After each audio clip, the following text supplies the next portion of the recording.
So we are continuing with implementing this finally found some time.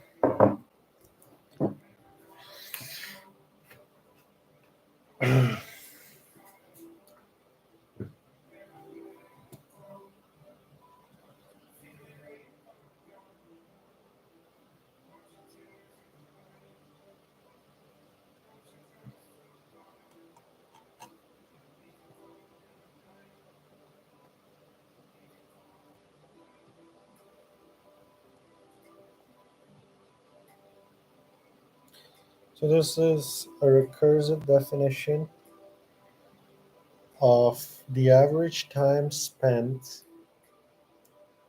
in terms of steps.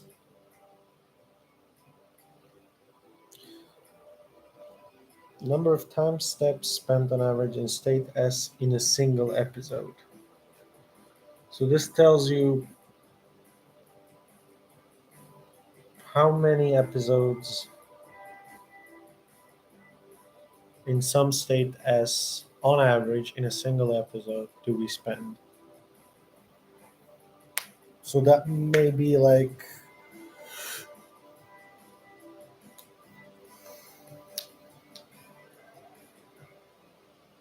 okay, I get it. If you think discrete, it could be like I don't know if you're making an agent to play football and there's a state running, this could be on average. And suppose you divide the games as episodes. On average, how much does your player run in a single episode? Basically, how many time steps are spent there? Um, okay, so that means the probability that an episode begins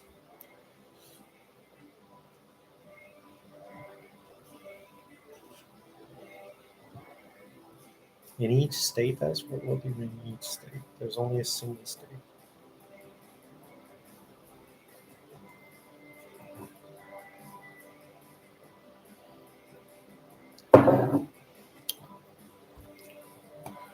Uh,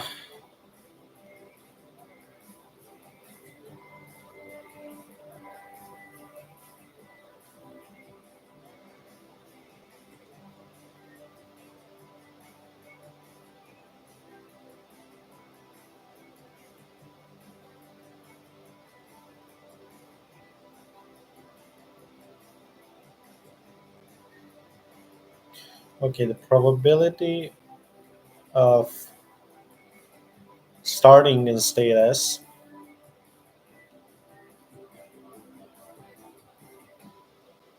and then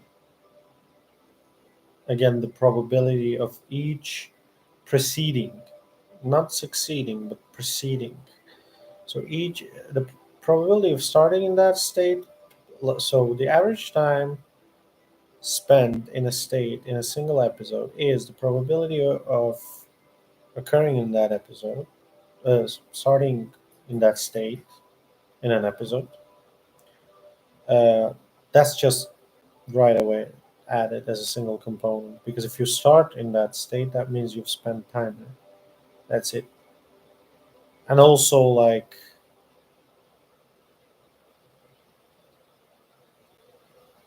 it also like it's a probability, so it's like from 0 to 1, but it's also like a fancy thing because uh, it actually. I mean, this is a probability, right? But this is like a discrete number. So you might think like, oh, how does this work? But then imagine the probability is 0, right? So that will just not affect the sum. So it will be um,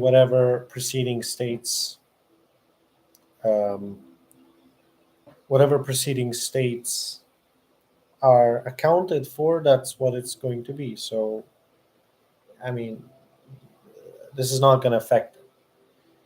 If it is 1, that means that you always start in this state because the probability is 100%, which means you're just going to add 1 because you've started in that state. That's it. You just count it once.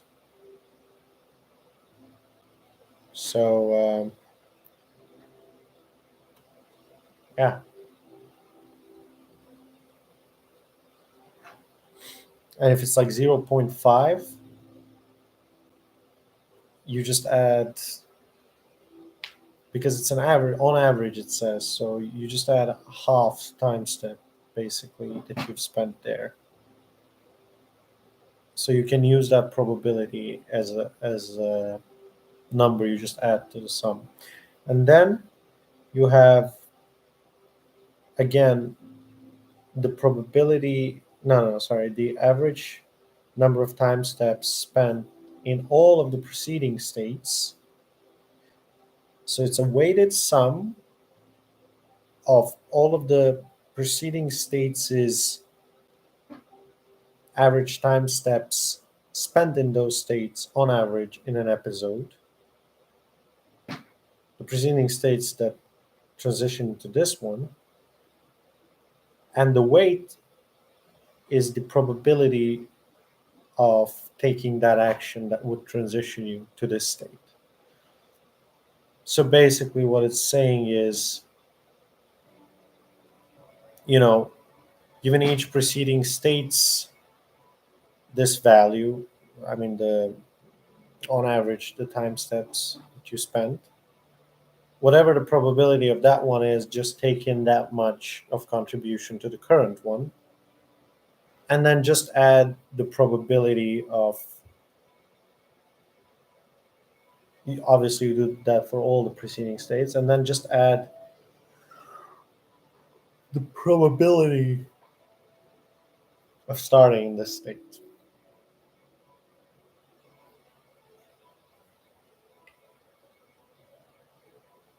Yeah.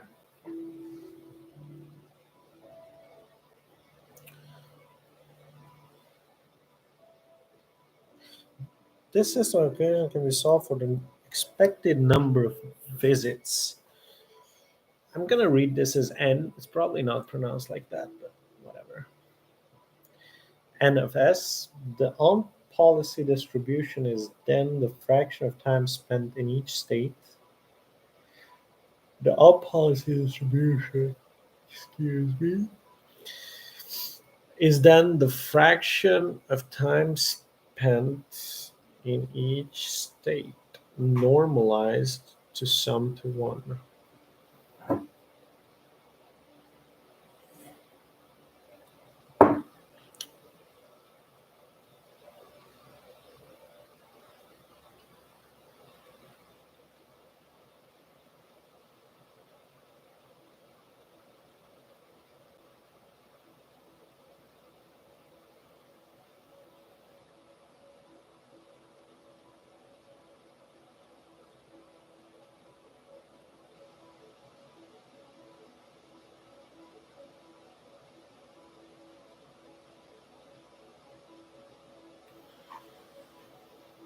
Fraction of time spent in each state. So the fraction of time spent in each state, I'm not looking at the formula, I just want to come up with this on my own.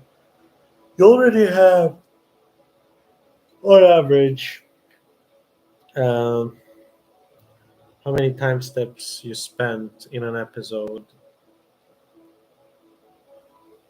in a state. So the fraction of time spent in each state, the fraction of time, well, that's very simple. That's just you use n of s divided by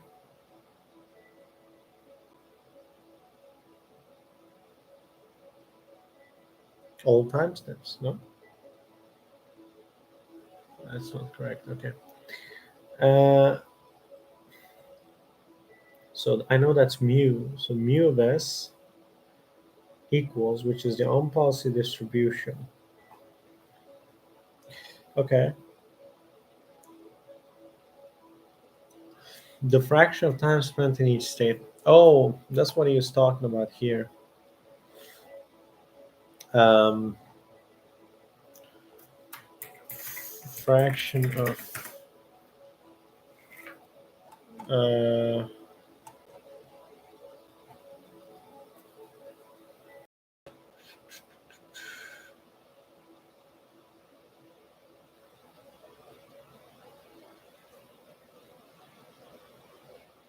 yeah, how much we care about each state. And generally speaking, it's just be the fraction of time spent in S, right? That makes sense. So you basically are saying that the number of time steps spent on average in S in a single episode, you divide by all preceding states is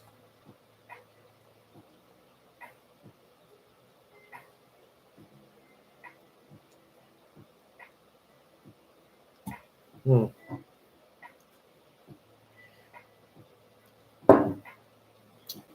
I actually need some help here. So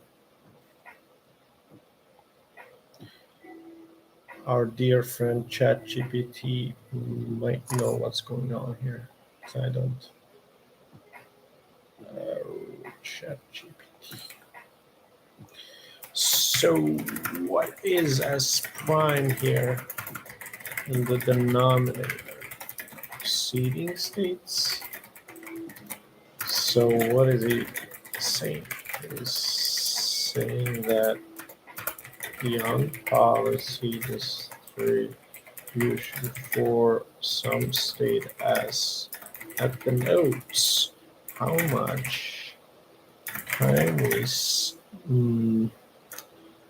knows the fraction of time in a single episode we spend. um, how would I get a like without getting a viewer? That's interesting. uh, we spend in some for some status how much time we spend there in the equals the number of time steps we spend on average in a single episode for said state divided by the number of time steps we spend on average in a single episode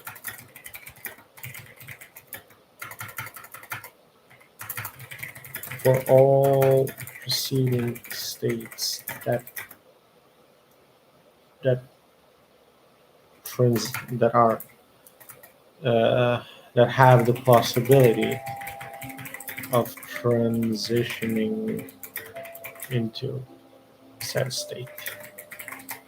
Am I even close?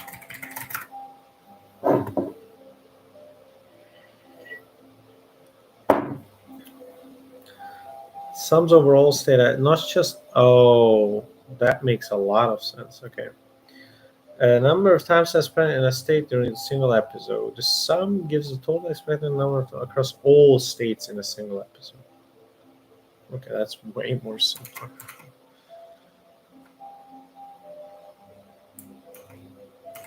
Okay, yeah, yeah.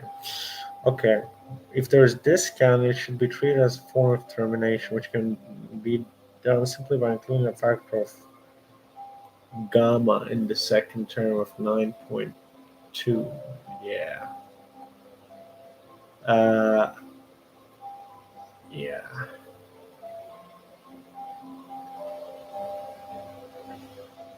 Here, I guess. Like here, maybe even. No, probably here. The two cases, continuing and episodic, behave similarly, but with approximation they must be treated separately in formal analysis, as we will see repeatedly in this part of the book. This completes the specification of the learning objective, but it is not completely clear that the VE is the right performance objective for reinforcement learning. Remember that our ultimate purpose, the reason we are learning a value function, is to find a better policy. The best value function for this purpose is not necessarily the best for minimizing VE, which is all. VE was the sum of all errors, I think, or some shit like that.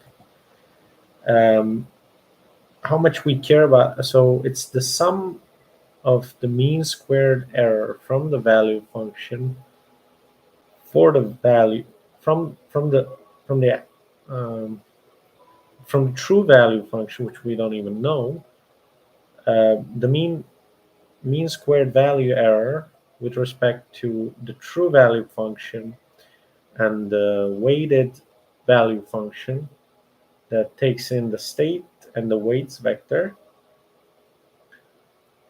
multiplied by the distribution of the mu distribution of the state. And that makes sense. So it's not completely clear.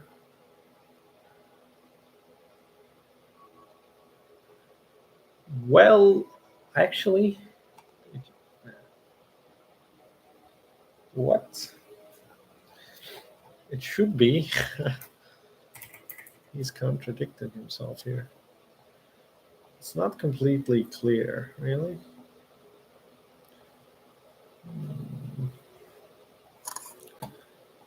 Oops.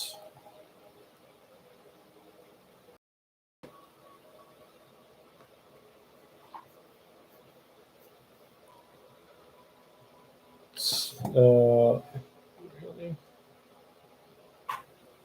How is this not completely clear? How is it not clear?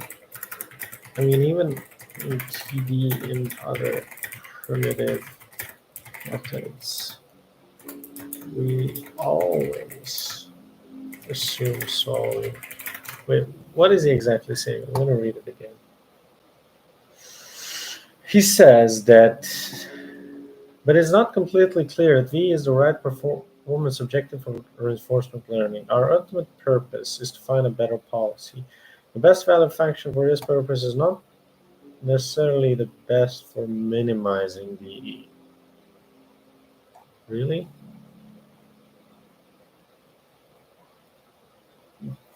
Why?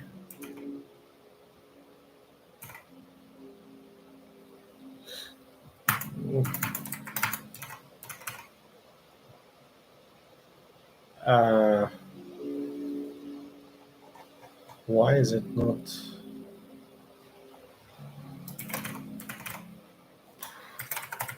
Why? Is it because of the new use weights vector? For me, it is quite clear that minimizing the mean squared error between the true value function and the estimated one is, in fact, the best way to improve the policy. Am I wrong for thinking? Let's break it down. Minimizing between the true value and v pi and the estimated value function might not always be the best way to improve a policy. V is state weighted, not policy improvement focused. Standard way of measuring value error and state distribution. However, for policy improvement, what really matters how errors impact decision making, not just how small they are overall. Okay, I see you. The weighting might not align with policy learning. If the V is computing as a state distribution that is not well aligned, okay, he's just talking about state distribution. Even if that was close to the true value, the ranking of that, what? Um,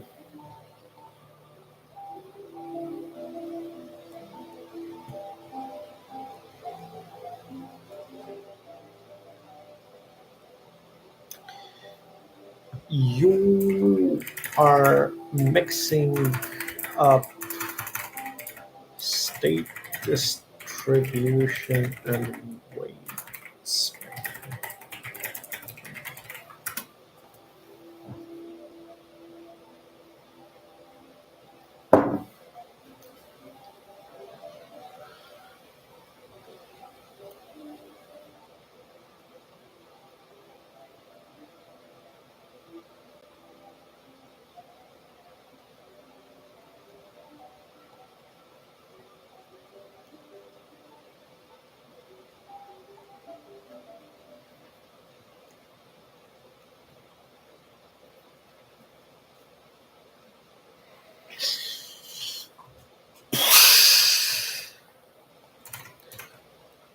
Okay, whatever. Uh, it's not yet clear what a more useful alternative goal for value prediction might be. So he's just yapping here. An ideal goal in terms of VE would be to find a global optimum.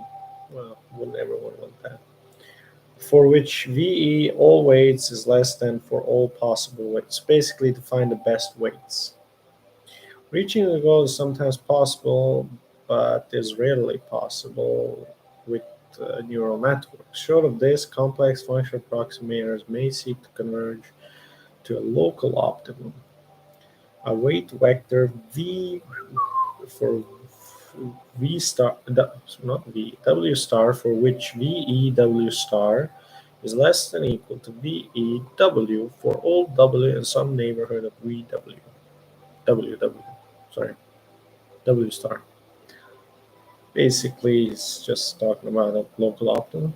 Although this guarantee is only slightly reassuring, it is typically the best that can be set for nonlinear functional approximators, and often it is enough. Still, for many cases of interest in reinforcement learning, there is no guarantee of convergence to an optimum, or even to within a bounded distance of an optimum. Some methods may in fact diverge, with their VE approaching infinity in the limit. Well, that's very nice. Last two sections we outlined a framework for combining a wide range of reinforcement learning methods for value prediction with a wide range of function approximation methods, using the updates of the former to generate training examples for the latter. The range of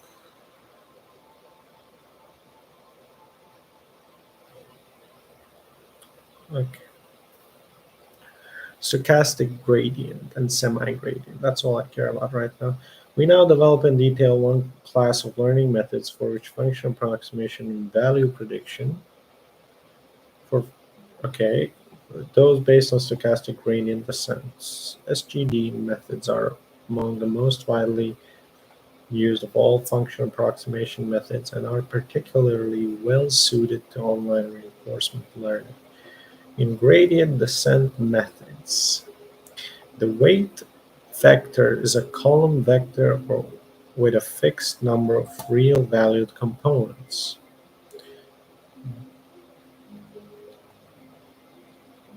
So T, is this T? Okay, anyway. And the approximate, with a fixed number of real valued components, and the approximate value function is a differentiable function of W. So let me get this straight. The idea here is that you have a parametric, like you have a function of like a 2D function. I don't know how to pronounce this, but it's our value function. And then for that state and some number of weights, I just don't understand how the weights are supposed to change here.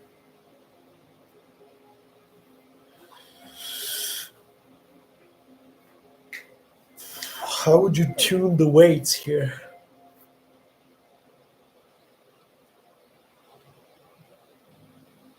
Oh, but I know. Okay. So you take the gradient of this, and then basically what you do is you take the partial derivative with respect to S and respect to W. I don't even know what that would mean. How would you take a respect to S? But then you're just updating W. Oh, sorry. So I guess you're just taking the partial derivative with respect to W. I'm not sure.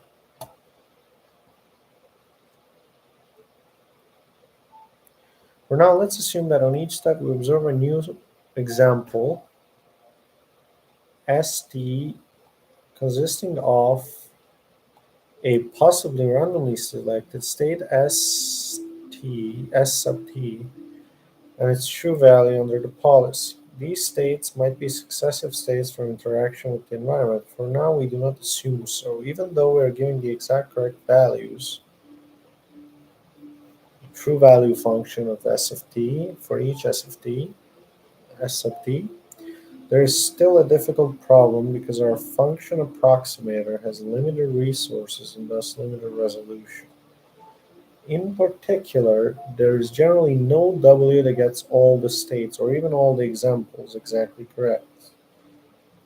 In addition, we must generalize to all the other states that have not appeared in examples.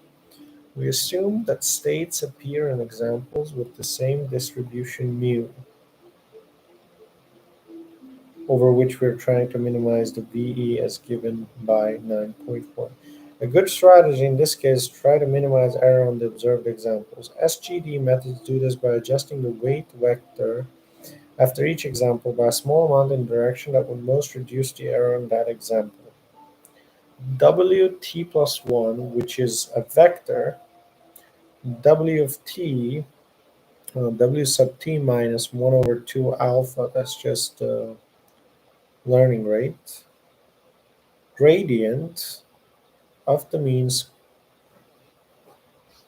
squared value.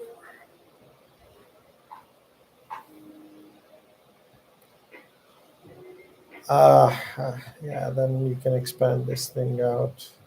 And what you get is this basically.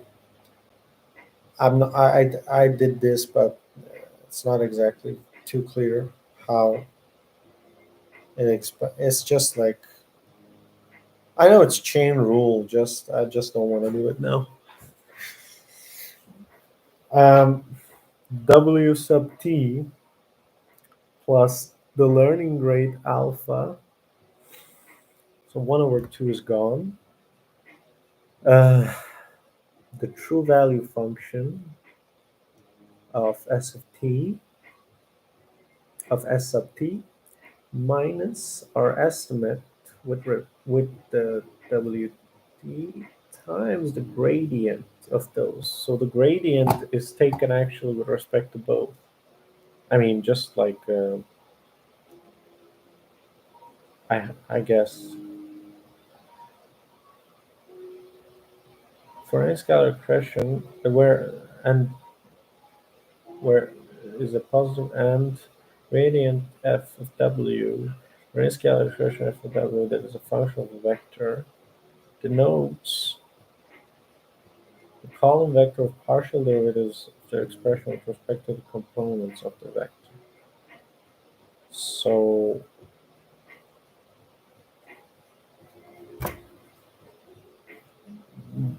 I guess this makes sense, but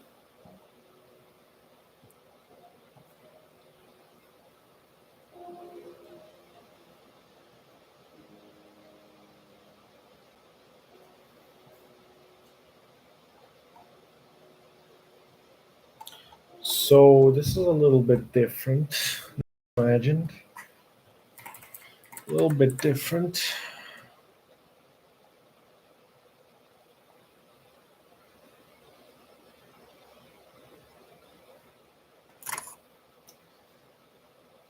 So I would have assumed that we would take the gradient words as and w. But it seems we only take it with respect to w, and in this Uh, and this, for me, seems to violate the gradient notation. No? I mean, if you write nabla f of x or y, that should equal vector, right? D f of x dx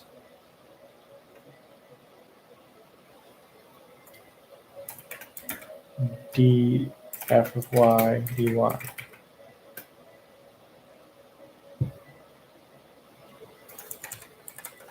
No, but this equals nabla f w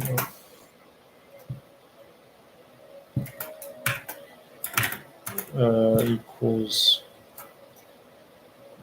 vector. Sorry, I don't even know what this equals. Uh,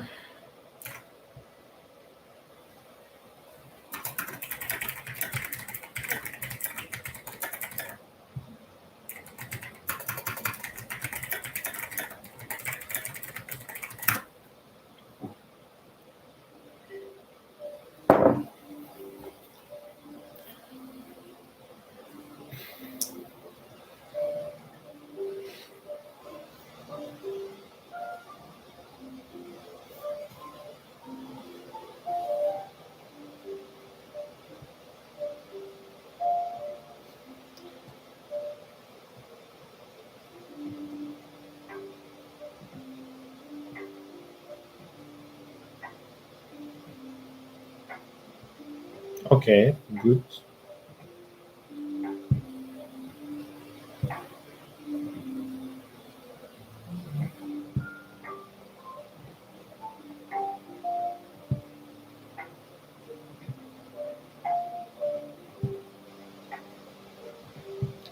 Ah, okay, I see it. Take the gradient of v with respect to w, treating st as constant.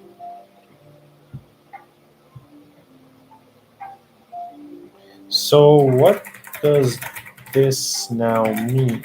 W is a vector, so you end up with,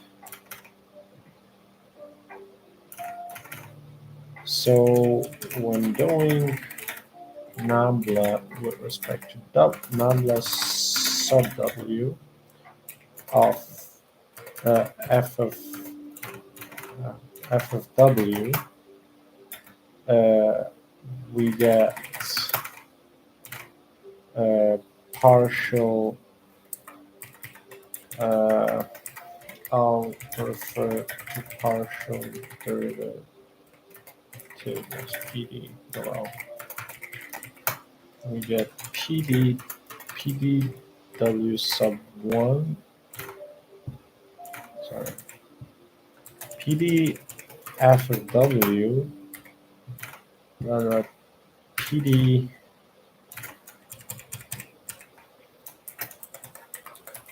vector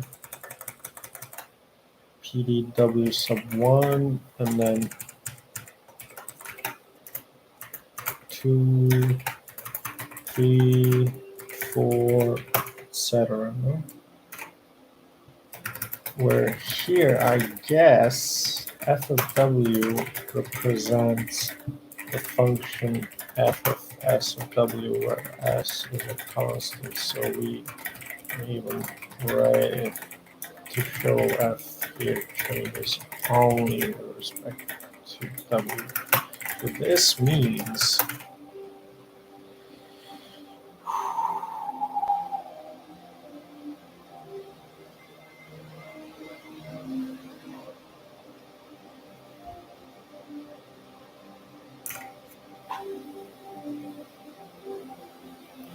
so this is literally exactly the same thing as the below example. Suppose we had sum f x y z sorry a b c d e f, and we do nabla f of a b c d e f. We have vector pdf pda pdf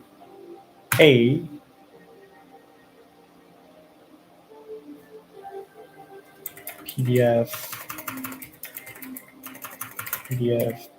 pdb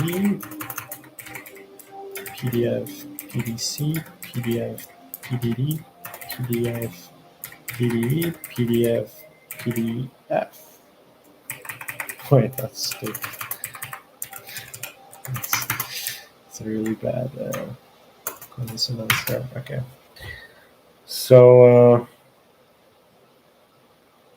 which means we basically just treat w as separate parameters, but it's convenient to show it as a single one.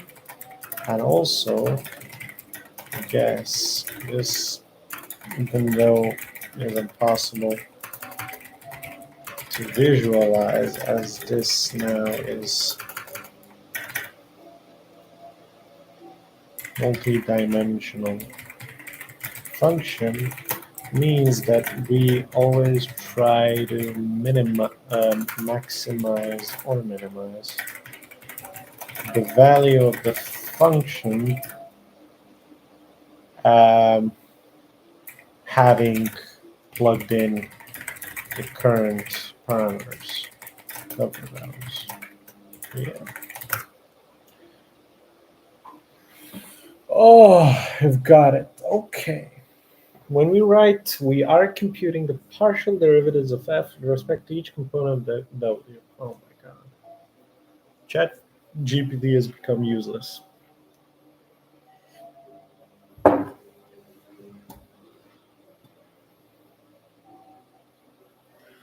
This is just a vector of partial derivatives. Each component tells us change if we make a small change a corresponding thing. Okay.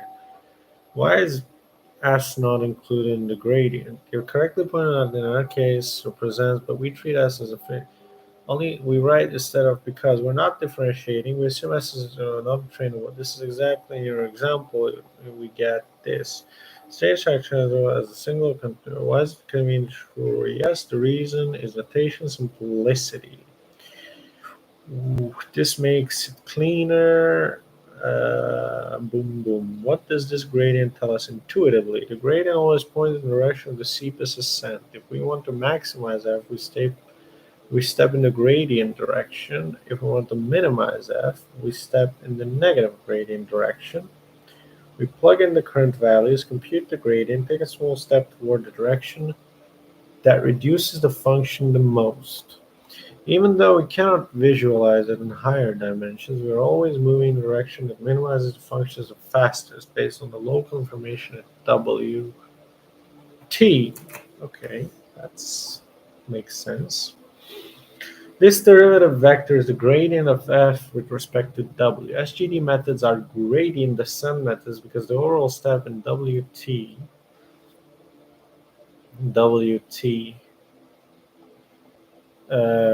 plus, what the hell?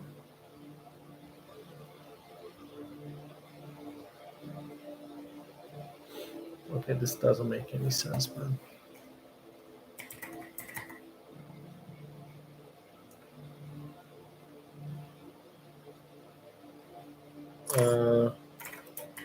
What the hell? Why is the author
Okay, I'm back. So, why is the author adding the gradient rather than subtracting it, given that we are minimizing?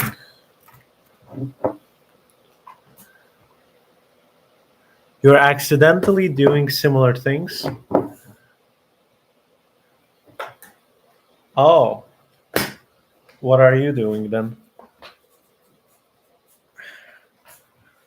Also coding this from scratch for a project or something?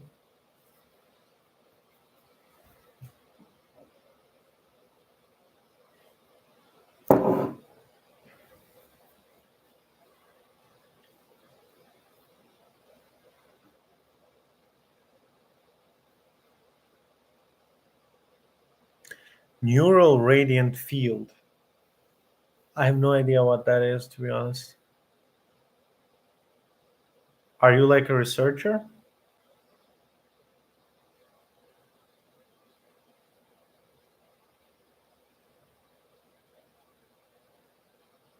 3D rendering. Wow, that sounds interesting. Undergrad student. Oh. So you need to implement like SGD there? What I don't get is like, I didn't think anyone would ever do this from scratch other than just for fun. Because, people use libraries for this.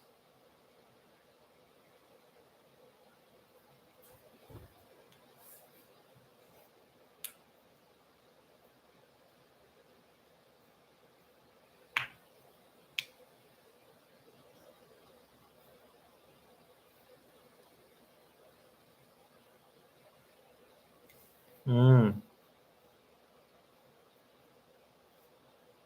okay. Well,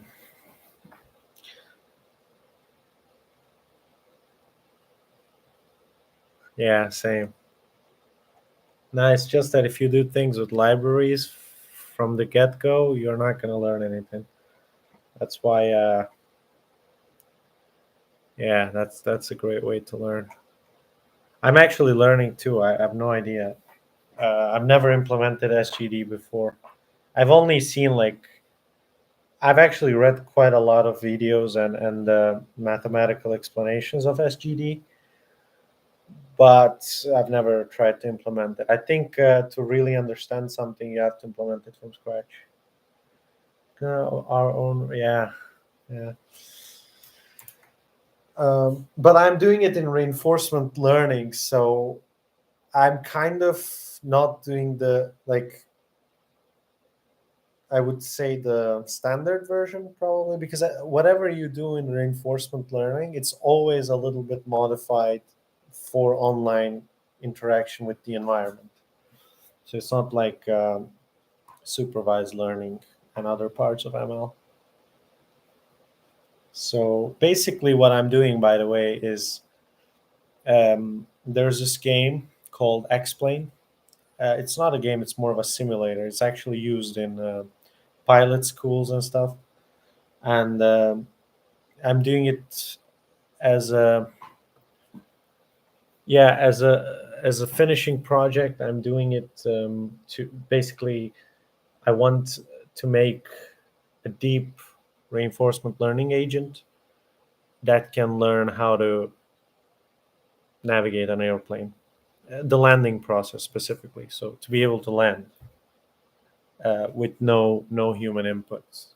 And the game is like, I even played the game with a joystick, like a special joystick. I landed the airplane a few times.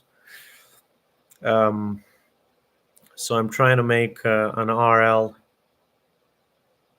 that can land it. What do you mean game system?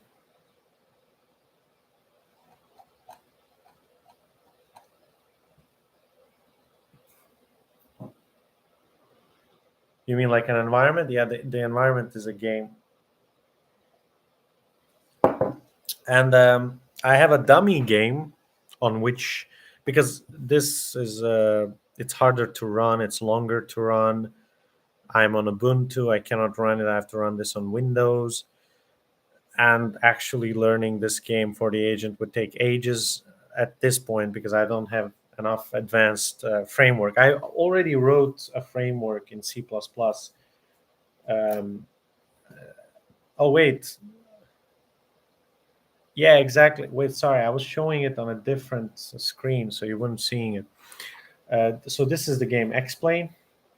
You're trying to land an airplane here, but I'm not. I didn't yet come to this part to actually integrate it into the game. The game has like an SDK. You can write your own plugin in C++.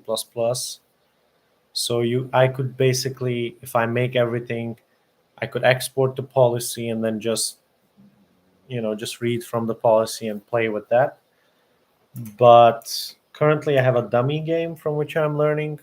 It's a tag game in Java, and I made the most simple statistics, like a tabular method TD, in which the player is actually learning a little bit. Like he is pretty dumb, but he's able to run away. But I've been informed um, that function approximation and SGD can help with actually learning it.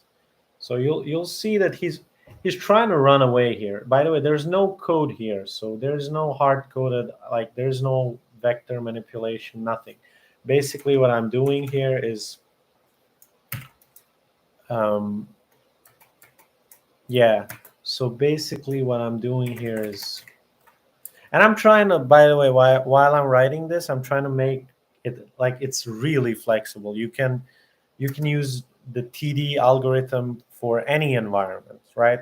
I just made like an interface, like it's very. I'm using OOP, and you can plug in any.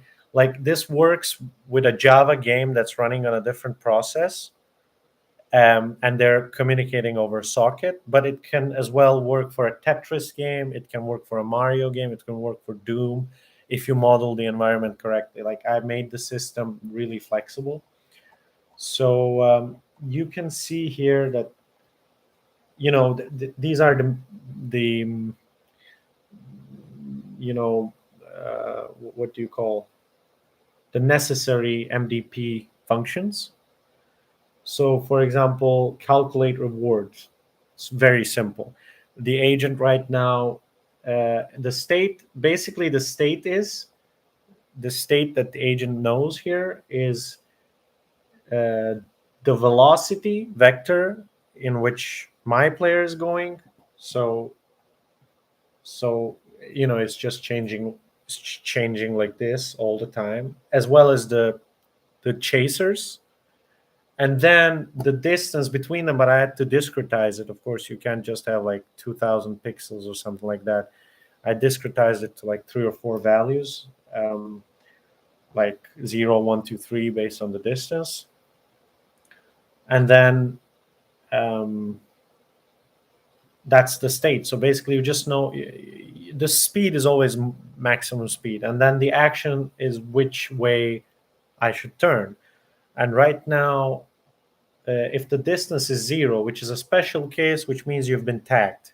So if you're tagged, you get punished. Otherwise, there's no rewards, no punishment.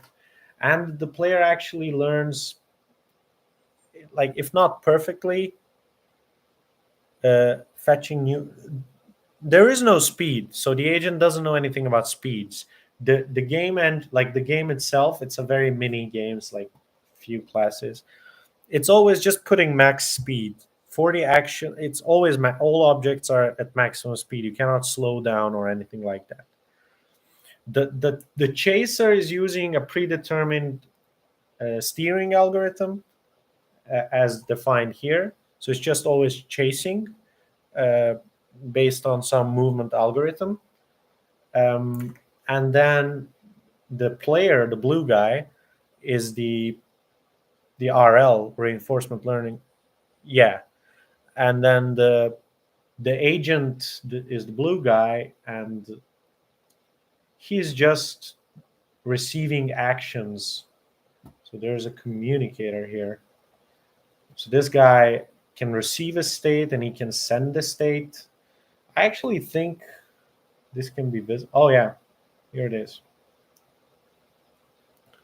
So you can see here it's receiving and sending, like receiving states, sending actions, and the client is also receiving them. But I think I am not printing anything there. Yeah, I commented that, but anyway, it's receiving the actions, and the agent kind of hits a roadblock after a while.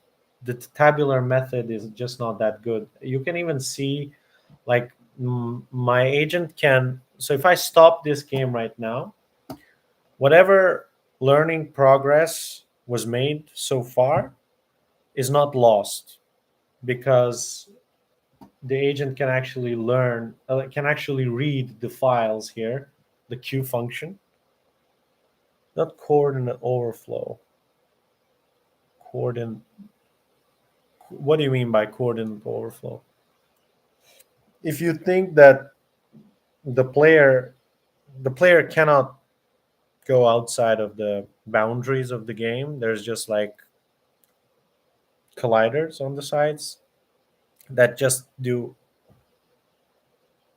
uh no, well, let me show you what's exactly stored. So this is the Q value function. So this is literally, like, this file is the brain of my agent, the Q function, and this maps each possible state and each possible action in each possible state that can be taken, and the value of that state action pair, like how good is it or how bad is it.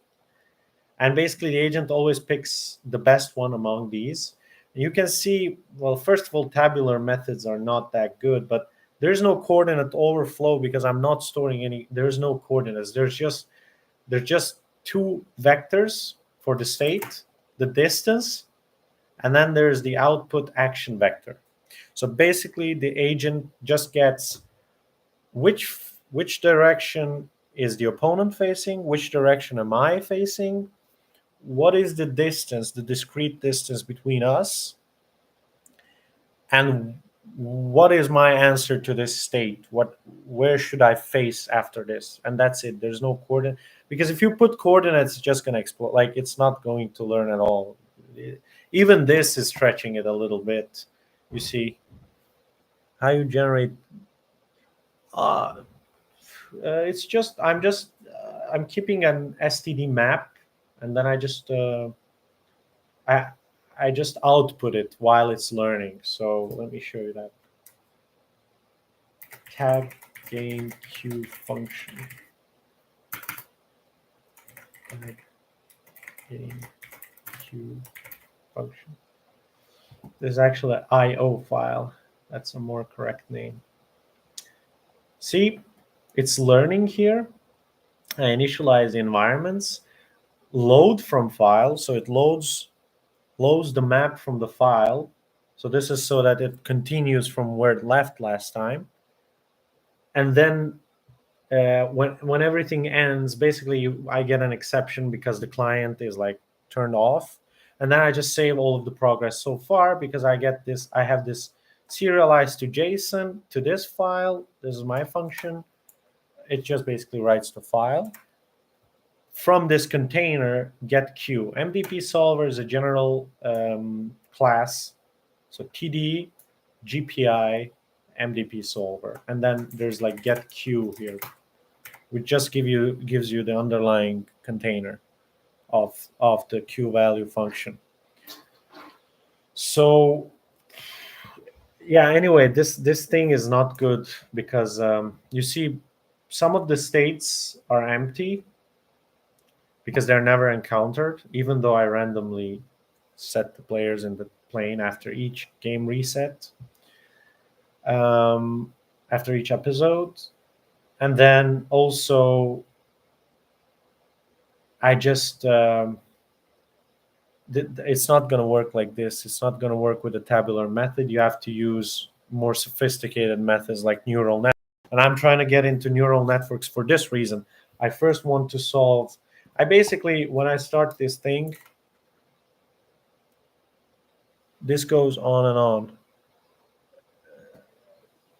What do you mean? You mean the training process?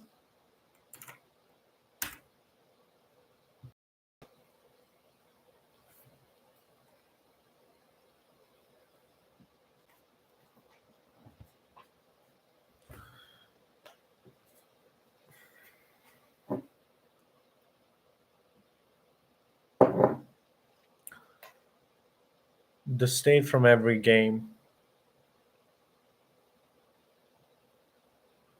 Well, basically, before you can when you're initializing the environment, you have to initialize initialize all possible states that the game will encounter.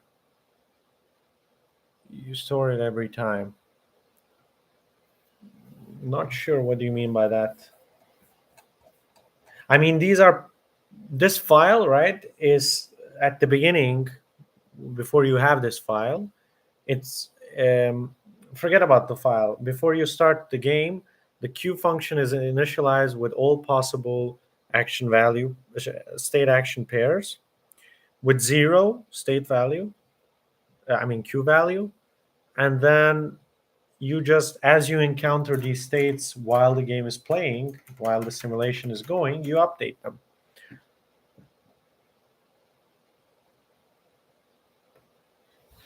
So the agent, by the way, I speed this up to like 3000 FPS, and then that's how most of the learning happened, and it happens much faster. But it doesn't matter. I think even if I leave it like this for like 1,000 years, it will still not learn. I think I need function approximation here, and then I don't even need to discretize the state space. I can send the actual distance between them in pixels or like whatever it is in units. But I do need function approximation here. That's why I'm learning. Basically, my first goal is to solve this game fully, so that when I turn this on, it's perfectly running away, not not not foolishly like it is now. And once I achieve that, I would start then to try to solve this game. Explain. I would try to solve explain.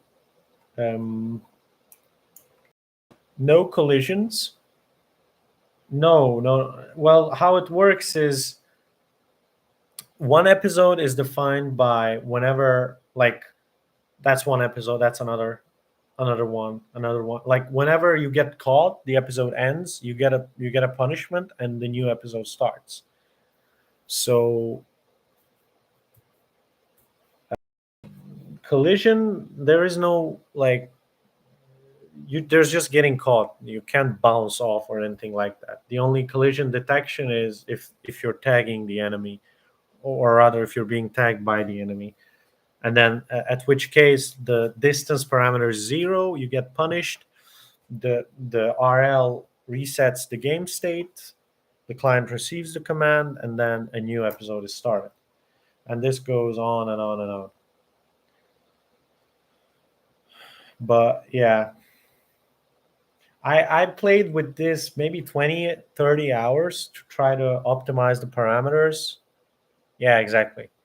I played like 30 hours. I played with the parameters 30 hours or something. It's just not possible to make it learn. Like with tabular methods, I concluded that it's not possible to make it learn to play this 2D game. It's just maybe I'm not doing something properly, but anyway, I don't want to mess with the tabular methods too long because they're kind of not very useful. Like there's a lot of examples I made here from the Bartow Sutton book, like a gambler's problem, blackjack, all of these. It solves these problems, but they're very, very simple things. You cannot use them to solve, even a 2D game, let alone a 3D game. So that's why I'm moving on to trying to learn this. What's it called? Basically, to get into neural networks.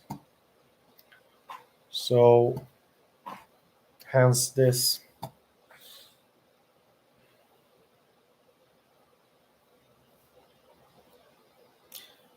What exactly are you doing, by the way? You said something about 3D rendering. Like, what exactly are you researching or trying to accomplish? Said neural radiant field. That sounds like a heavy topic. Neural nerve.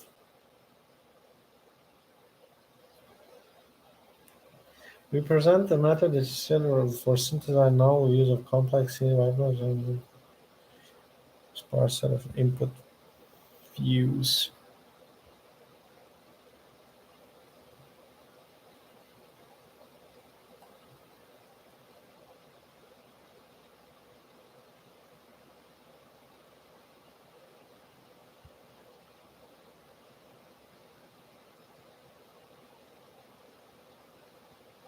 Hmm, interesting.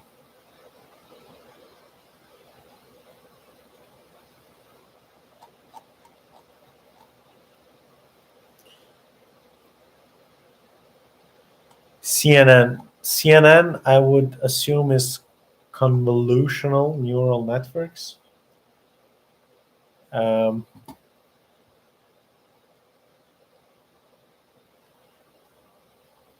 okay. I lack a little bit of maths too. Not in the sense that I don't know what's chain rule, or I know calculus really well, but I just like to. I sometimes like to get into the theory a little too much, and then I waste a lot of time there.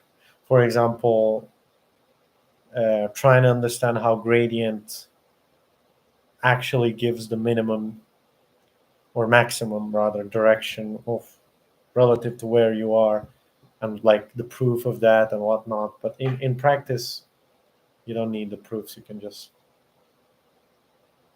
do do stuff. Did you do that in Python or did you code it yourself? Like, did you do it with a library or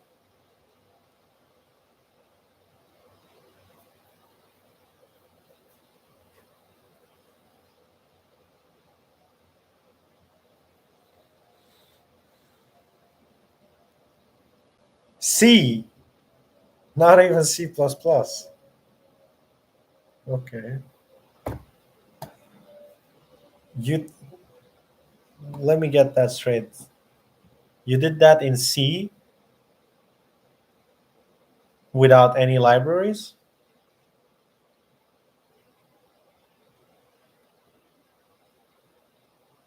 CUDA. Oh yeah. You know what? I would like to get into that.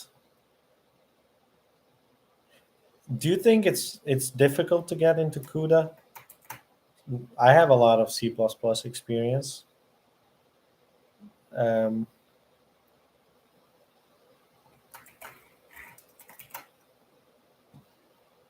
because like obviously I'll have to do that to train my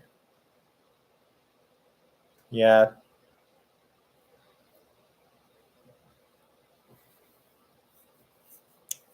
Do you train on local GPUs or do you rent out GPUs, or what do you do? Or do you even use GPUs?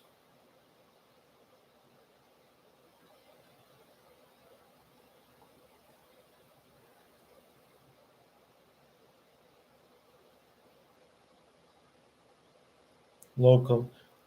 Okay. Would 3090 be like RTX? Is this like a good I mean, that's what I have, so I don't know. Can I use this for training or do I need like something else?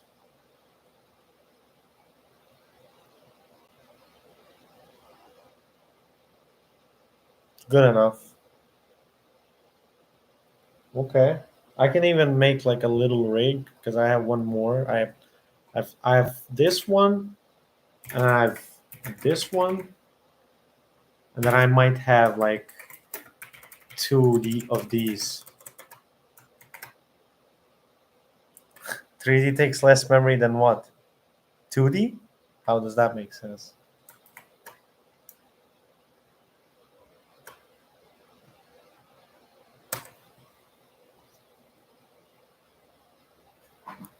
Then LLM. Oh, yeah. Honestly, I'm not that interested in LLMs at all, actually, which is weird because everyone's like, oh, LLMs and whatnot. There's just like a new LLM coming out every day, and people are just, deploying them on with Hugging Face and stuff, and they're just, I mean, it's kind of like the popular thing, and everyone's just putting some blocks together to make an LLM as fast as possible without even doing anything unique. So I'm not interested in that anyway.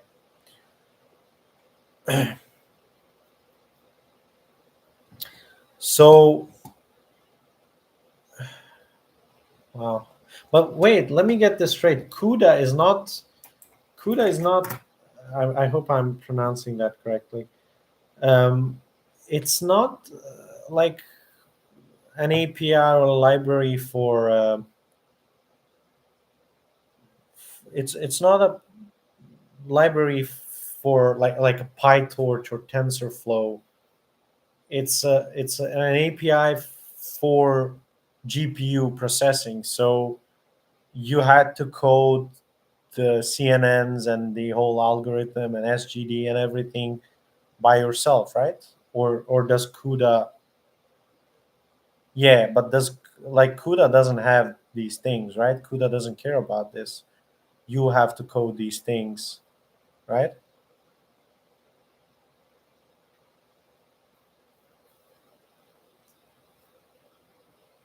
Yeah. Okay. Well, maybe you can help me out then.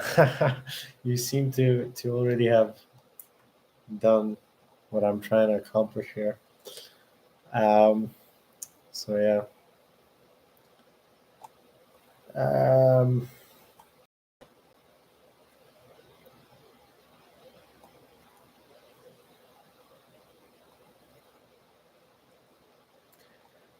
See here, like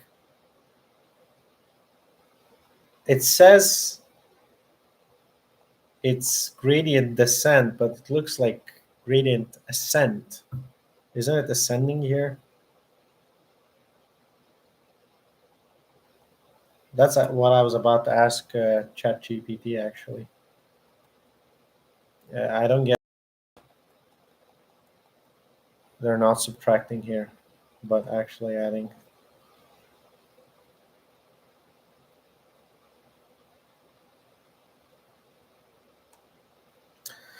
So the derivative vector is the gradient of f with respect to w. SGD methods are gradient descent because the overall step in w sub t is proportional to the negative gradient of the example's squared error. Is proportional to the negative gradient of the example's squared error. Okay, this is the direction in which the error falls most rapidly.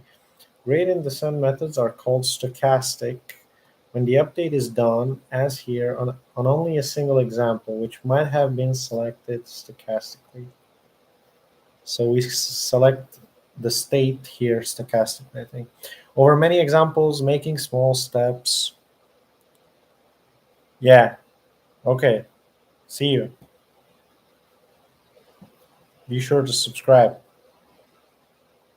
And you can also contact me on, I don't know, if you want contact, could be interesting. Maybe we'll need each other's help. Let me give you my LinkedIn.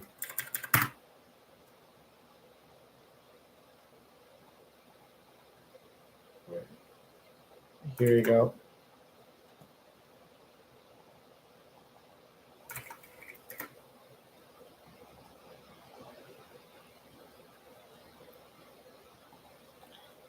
That's that.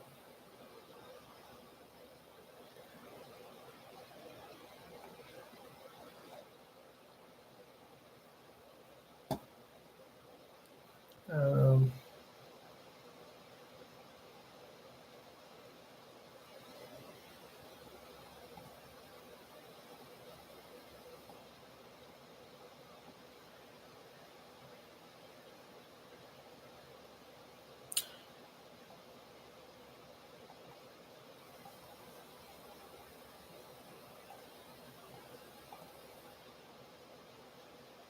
okay. Stochastic gradient descent. Ah, I think ChatGPT's got my back here. When visualizing a function with typical for gradient descent, uh, points and steepest descent. Okay, what's happening here? We can expand. Okay,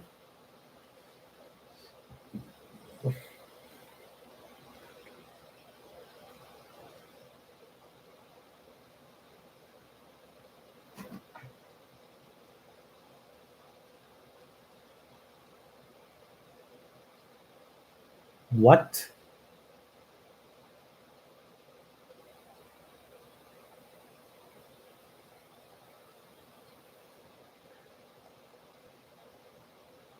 I have to be missing something here. He literally just wrote the same formula but with a minus.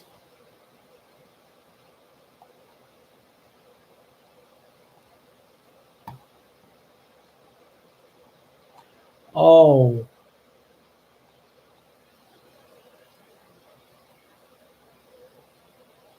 wait.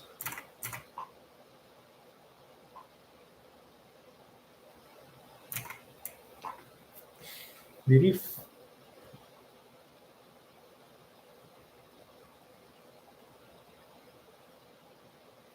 What the? Okay.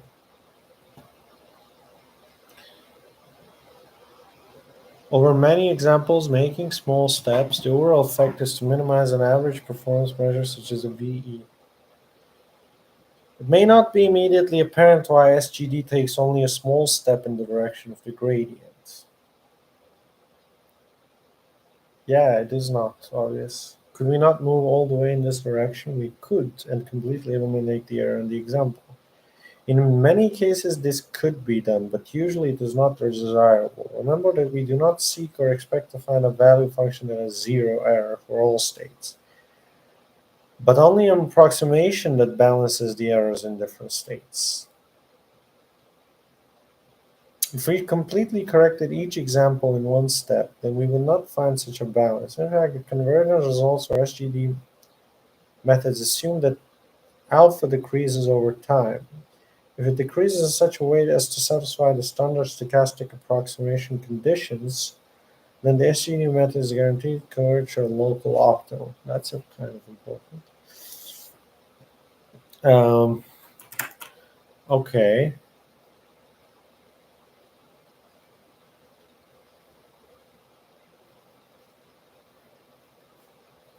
We turn now to the case in which the target output, here denoted U sub t, it still didn't address this. Mm, we wouldn't find a balance. I think what he's trying to say is he trying to say that if we try to always achieve zero error for each state, since states weights are interlinked, it would always mean messing up other states, thus oscillating, thus never converging. I think that's what it means. Yes. Okay.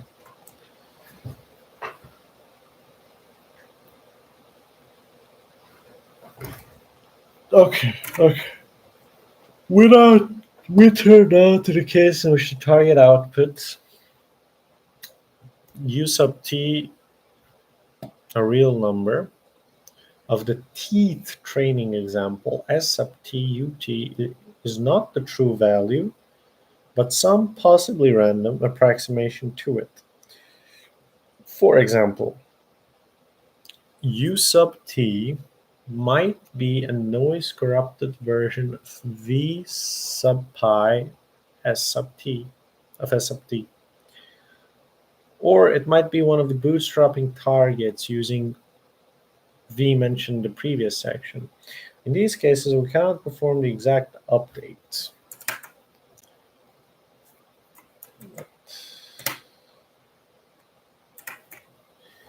In these cases, we cannot perform the exact update because it's unknown, but we can approximate it by substituting u sub t in place of. This yields the following general SGD method for state value prediction. That's crazy, man. Let me just take a look at something. Neural network, right? Just want to get a view of it. So each of these is each one of these things is a state, I think, and then each one of these are initial states, these are terminal states, these are intermediate states, and these are weights. That's what I would assume.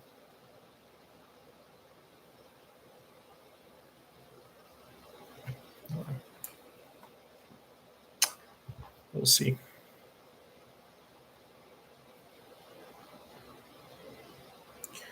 So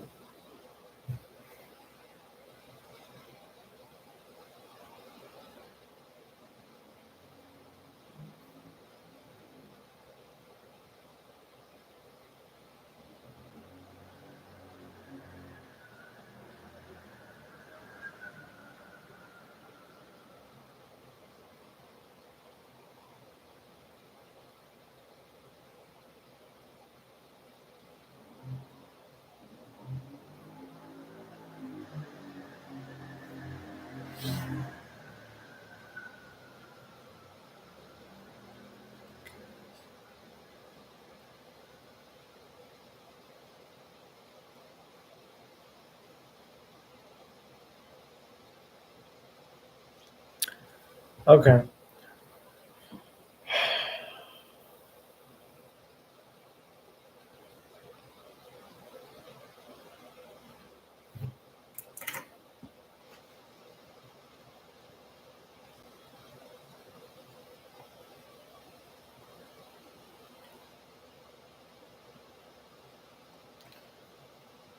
Okay. This basically means the next set of, so each time step has like the w vector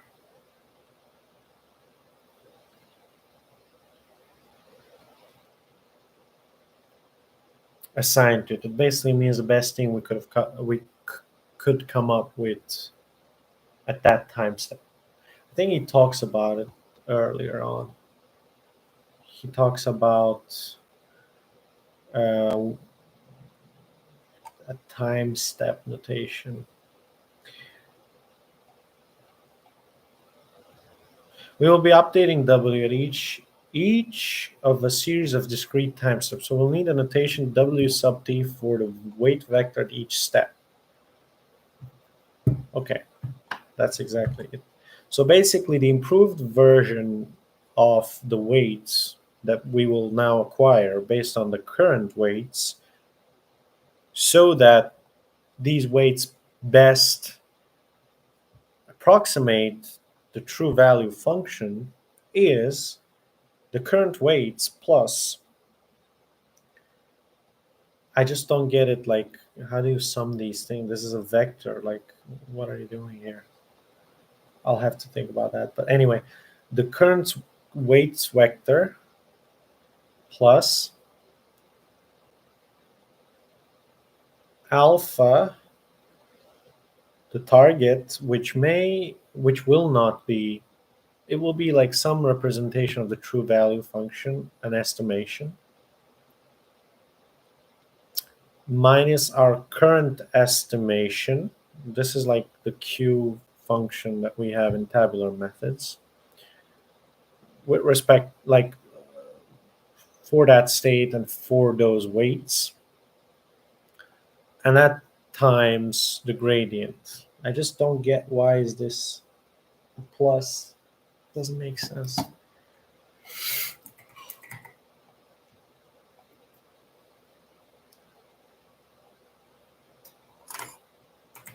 Still don't get why it's plus and not minus. Not zero. And not minus.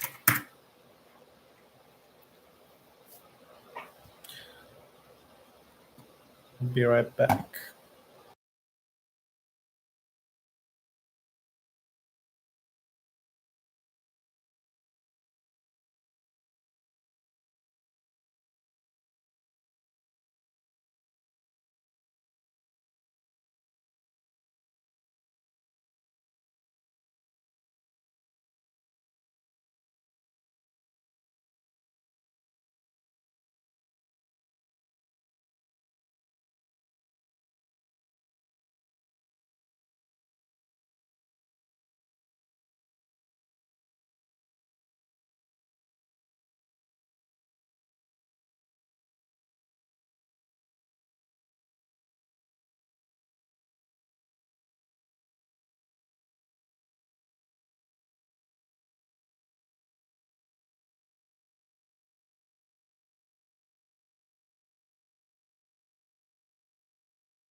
Okay, I'm back.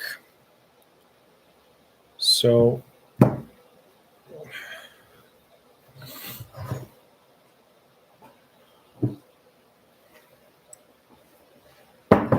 actually, one sec.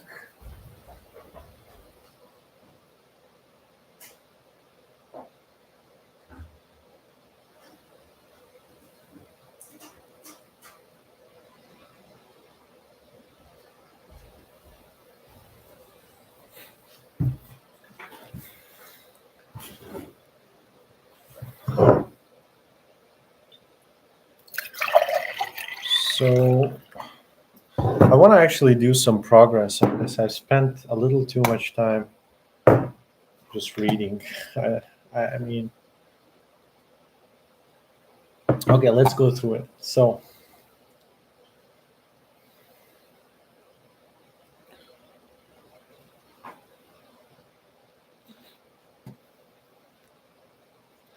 normally, if we were minimizing a function, we would update our parameters as. Yes, we would. The given update rule is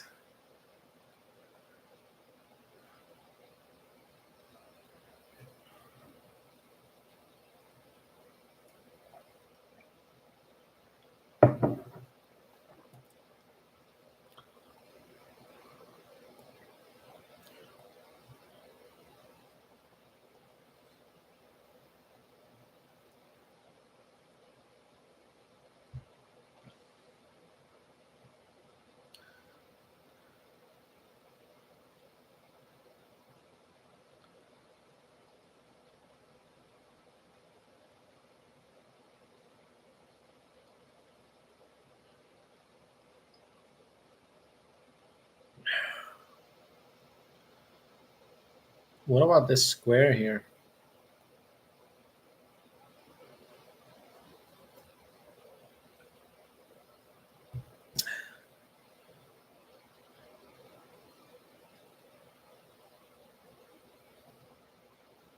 Oh, I can't believe I'm.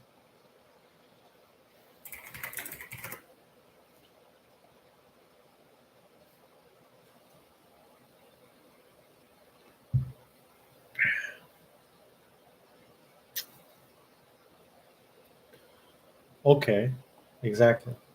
So if you take the chain rule here, that 2 is going to go here.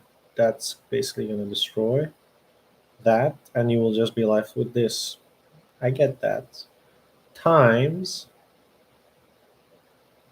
the gradient of this is 0 because there's nothing with respect to w here, minus the gradient of this. Rearranging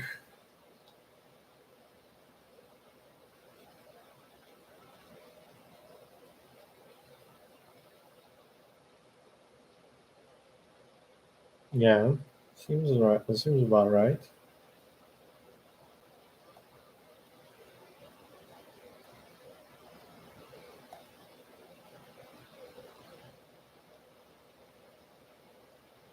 Oh, I gotcha.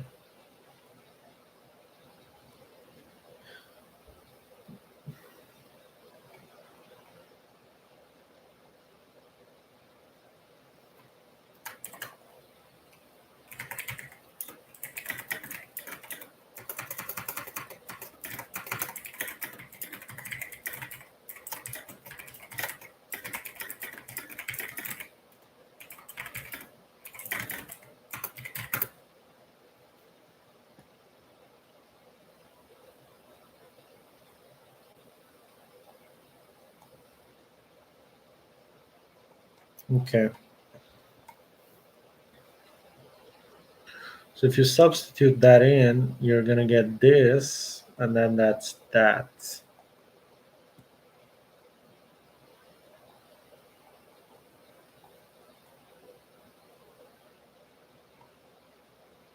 Okay, makes sense.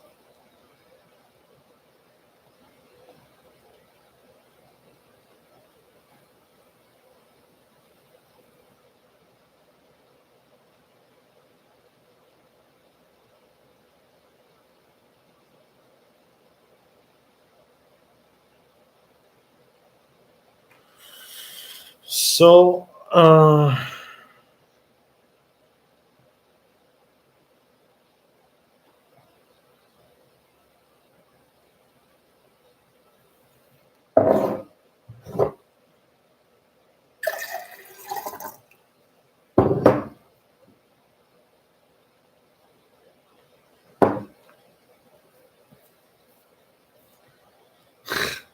you're thinking like a true ML researcher. Hopefully, I become one. That's the goal, I guess. Uh, if an opportunity arises, why not?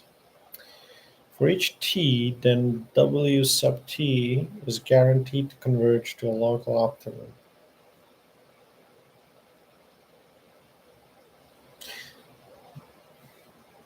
If the expected value of the target function is equal for that, what? What do you mean? That's kind of crazy.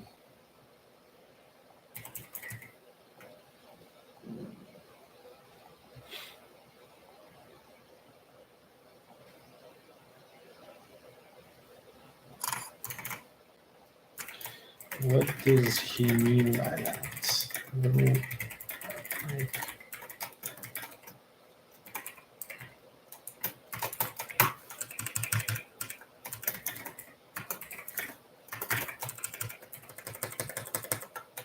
I need to learn the notation to be able to write.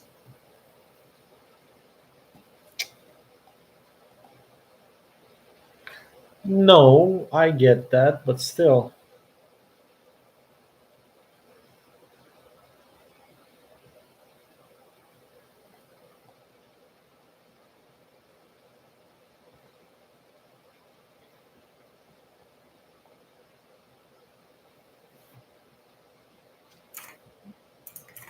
Okay. How would you get that though?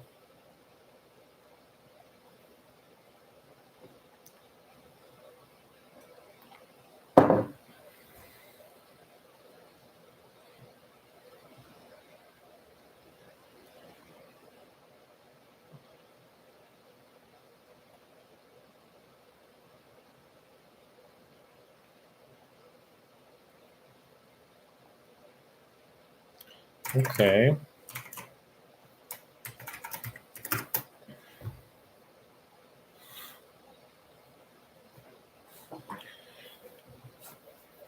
Basically, Monte Carlo is just the mean estimation of the true underlying function because we interact with the environment and we just assign each state the mean average of the values we encountered so far, right?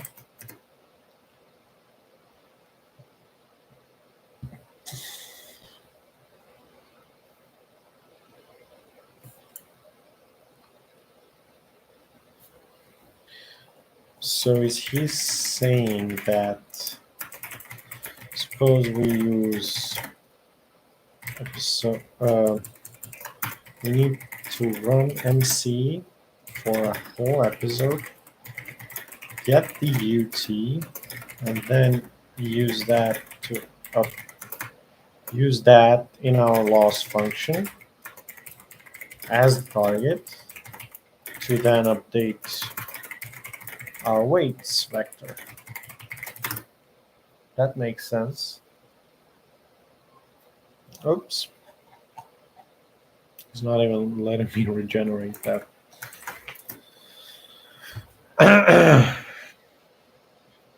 Okay, during the episode we interact. Once the episode ends, compute G sub t, this return G sub t is our estimate. Using that,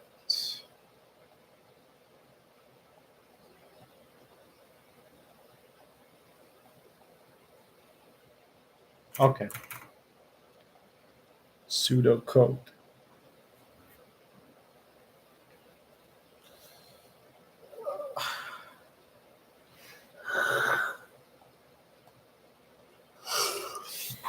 Okay.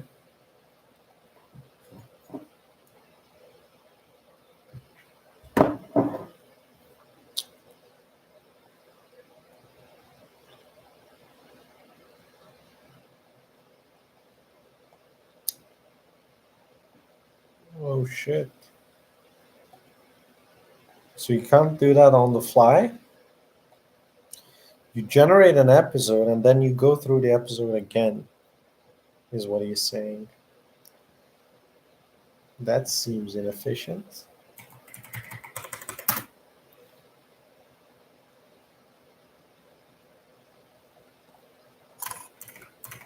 Two problems. Two problems I see. One, I cannot do this on the fly, as I have to wait for the MC to finish the episode. Two, I then need to loop through the episode. I then need to loop through the episode once again. Seems inefficient. No.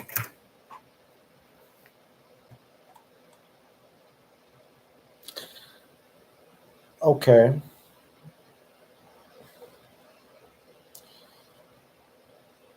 Monte Carlo. I know they're not online. Okay.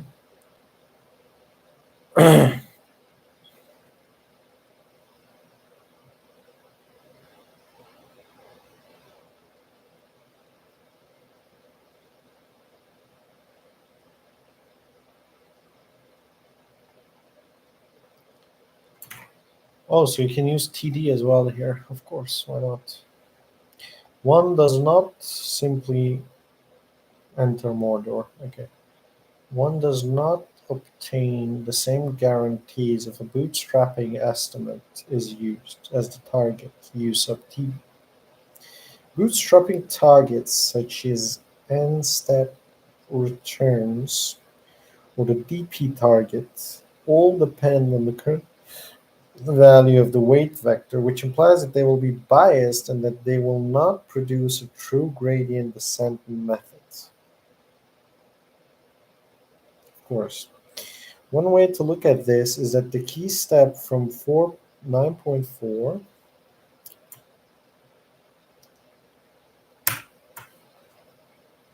to 9.5 relies on the estimate, on the V. Oh, wait, what?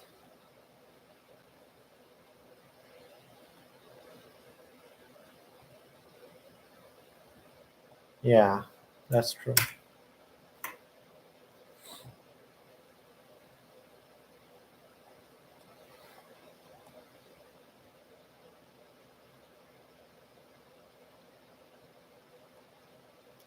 Are not in fact instances of true gradient descent.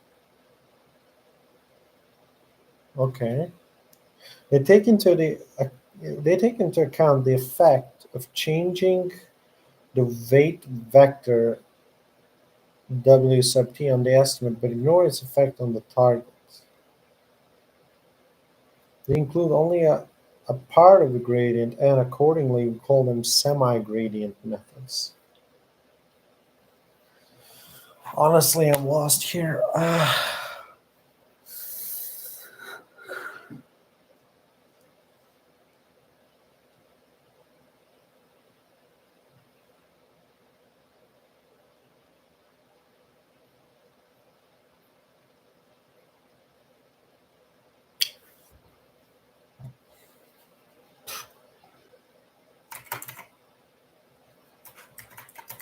What does this even mean?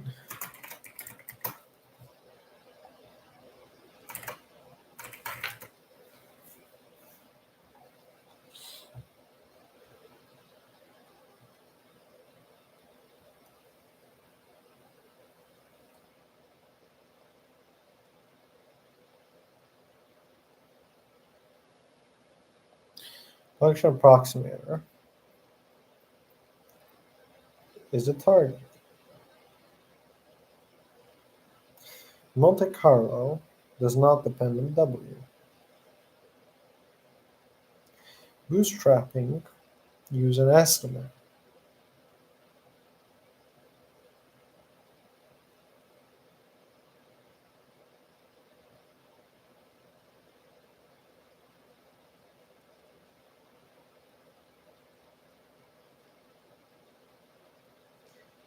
Oh, so it's not zero anymore. In true gradient descent, we assume the target u sub t will change. However, when implementing TD learning, we ignore this dependency and update W as if the target were fixed. This means we're not following the true gradient, we're only following an approximate gradient. Oh my god, as if the approximations were not too many already. Okay,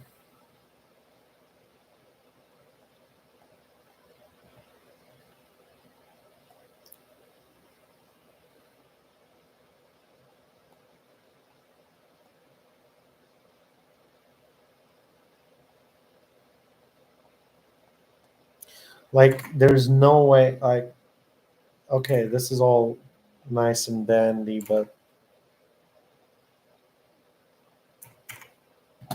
like, I don't know if the author understands why this happens, but he certainly doesn't explain it. Like, how come you can just use, there's no intuition here at all. Anyway, not he's not very interested in explaining why these things are the way they are.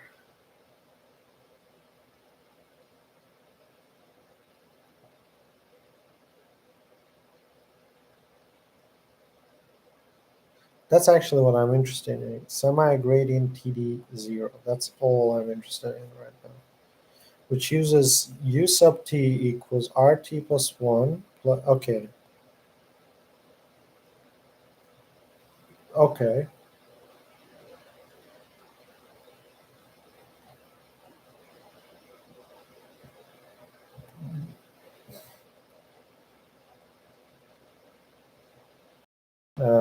Just trying to check out.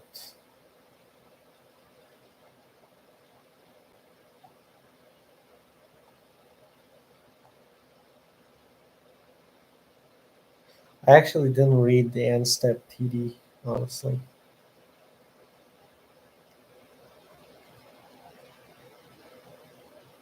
Oh, this is very important.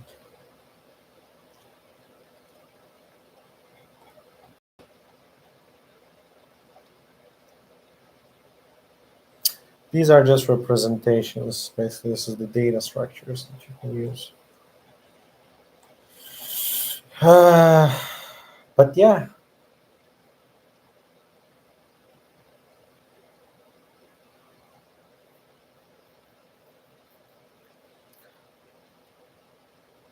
I would actually try to use linear functions for my problem. I think it would be good enough. But ideally, I would have to use ANNs.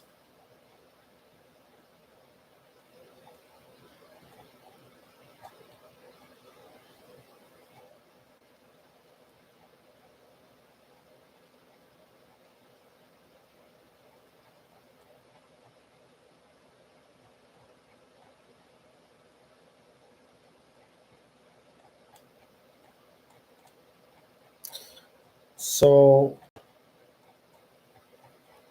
this is off policy problem. Oh, and then there's the control. Okay. I also need to read these. Wait, what?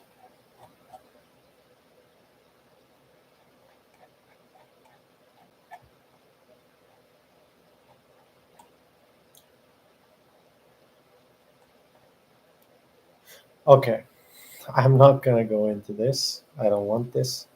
because I already read the off policy of the tabular case and I didn't understand it.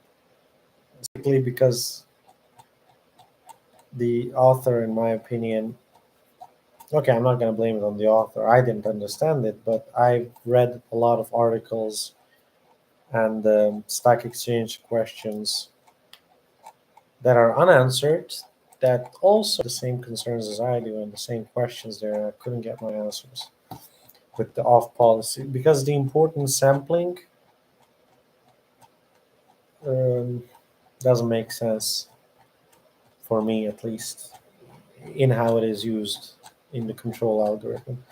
But anyway,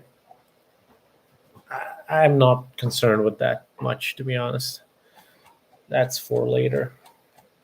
I think on policy, like basically this chapter and the next one is all I need for now.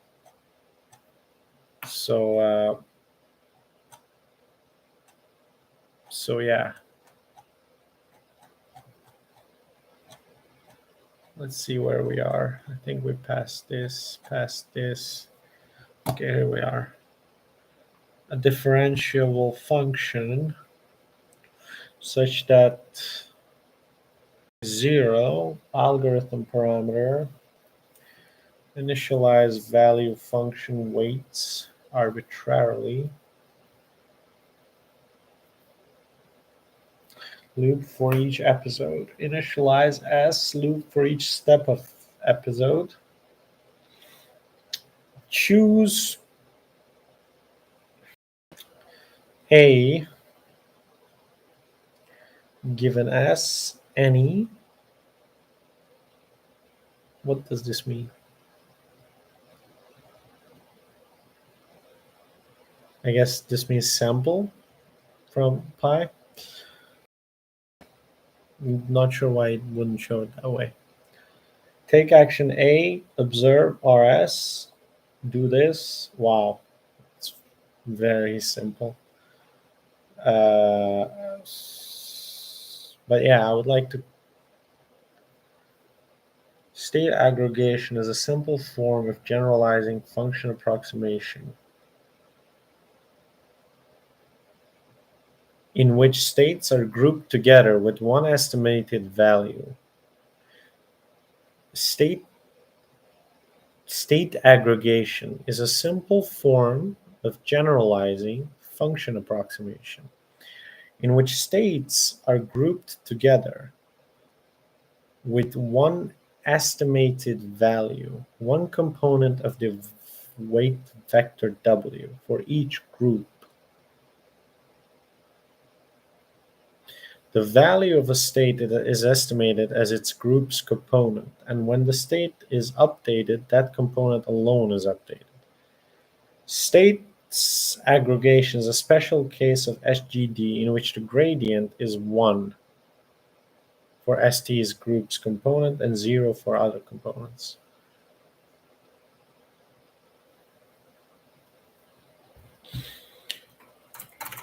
I understand that like 20%.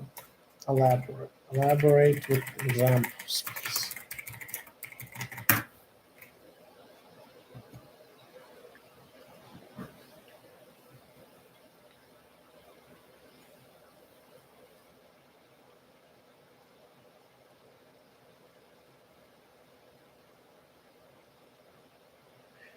Ah, but that's exactly what we're doing. Oh, he's just explaining neural networks at this point. Because we group. Why we don't even. Okay, let's see that. If there are too many states, learning an individual value for each state is infeasible. Instead, we group similar states together and estimate one value per group. This reduces the number of parameters and allows for generalization across states.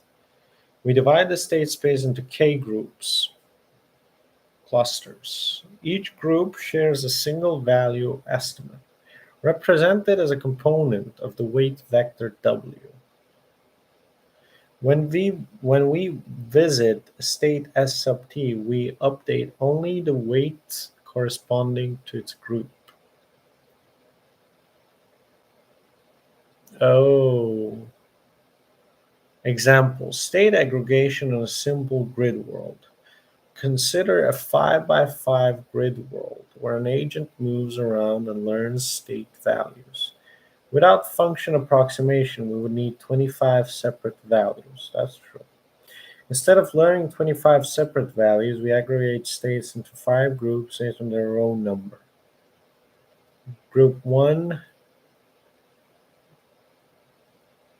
Group 2, Group 3, Group 4, Group 5. Now, instead of maintaining 25 separate values, we only store 5 values, one per row, actually. Value function representation.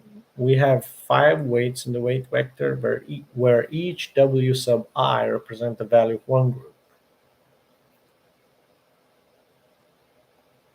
Okay, I see that. Gradient computation. The estimated value function where G is the group.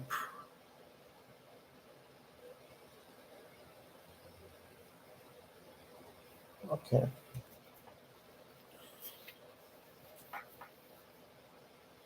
I'll tell you, lead code is much easier than this.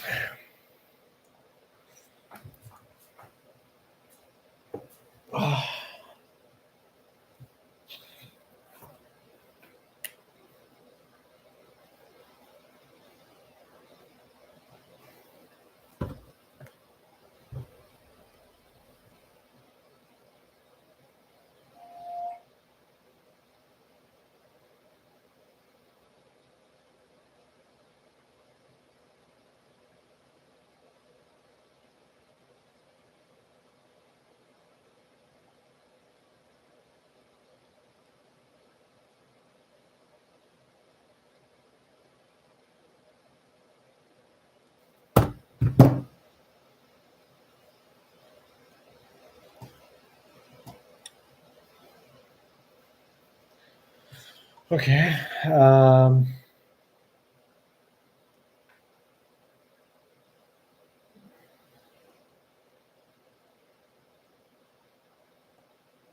Okay, I get it, but fuck, stop doing this. Okay, just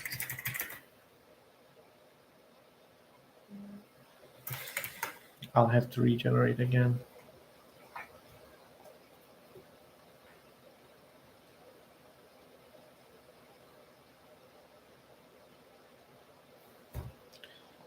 Keep it shorter. You keep cutting off.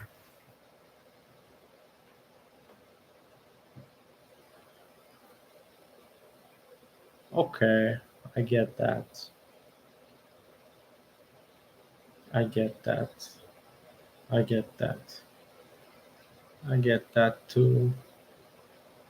Suppose we visit a state in group 2, only W2 is updated.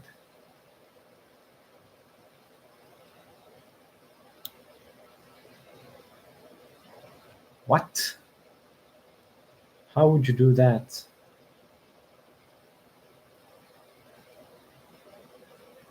What?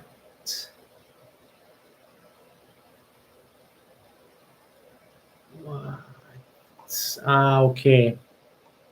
So basically, after you get the gradient vector, you ignore all other components dimensions in which to move to minimize, and you just try to minimize across that component.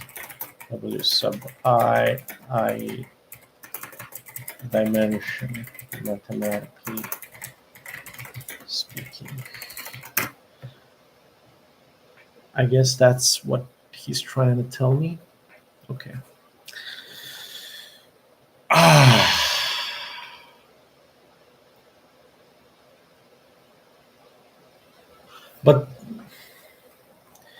But then, but I thought the point of neural networks and function prox is so that updating a single weight may update more than one state.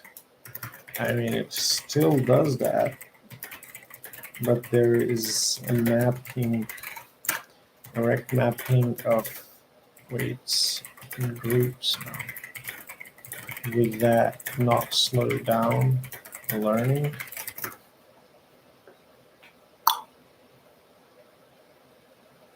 Mm, in neural networks and other function approximator, each weight influences multiple states.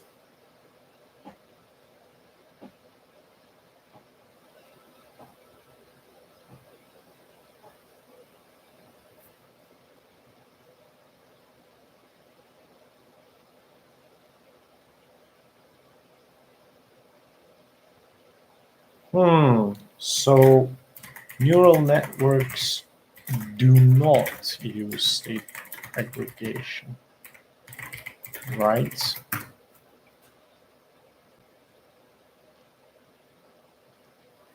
Hmm.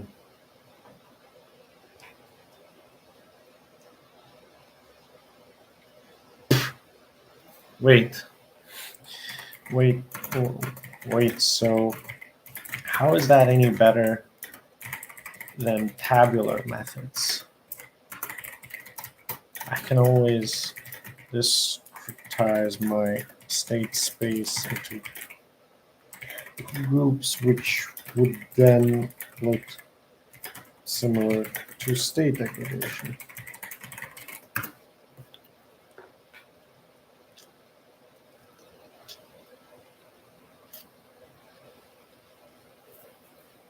No, that is not what I asked you. I asked why would state aggregation, when used with gradient and func prox, be better than just simple tabular TD0.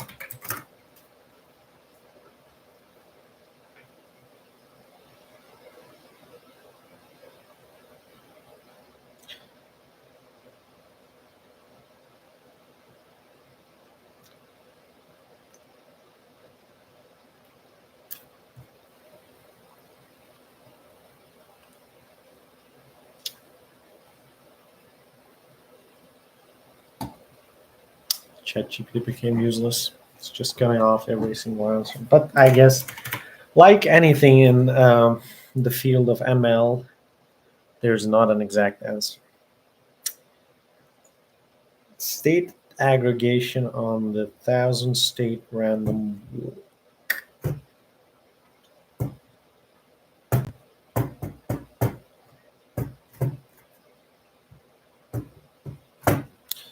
Honestly, I'm not interested in state aggregation. It sounds very lame. Be right back.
Okay, so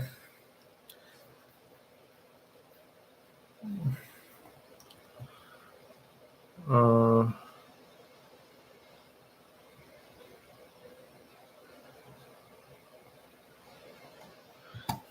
I'll actually play one game of chess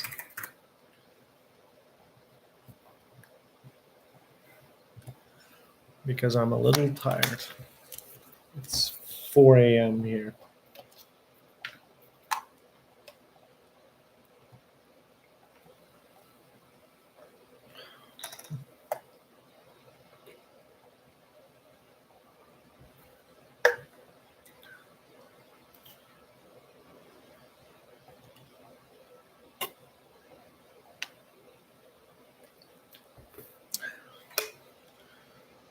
Um,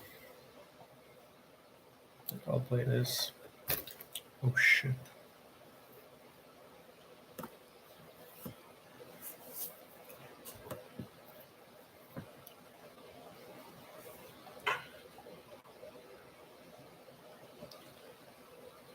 Oh, he's gonna want to play that, but I'm okay with that because I have a check here.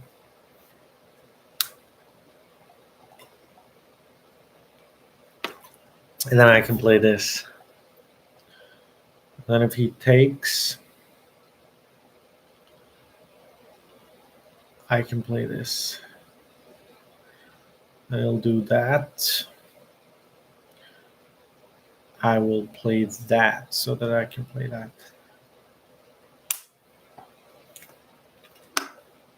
Oh, I'm not gonna do that. Sorry. Uh, I mean, I can just play this, right? I mean, this is low elo. He's probably just gonna play that. Which makes me win immediately, but maybe not. Maybe it's not that bad.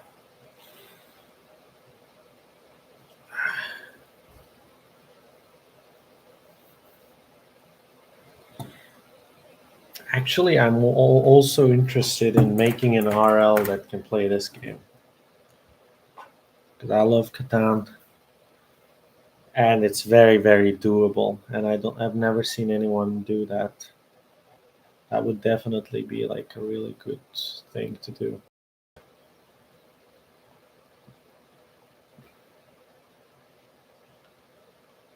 Uh, what is that?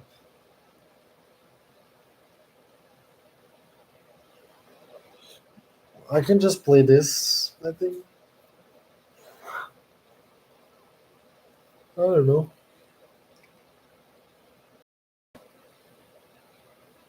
I could play this too.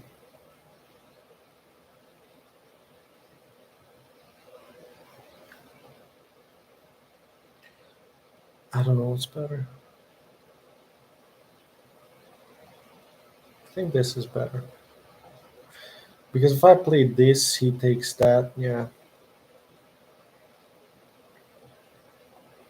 You know what? I'll take this.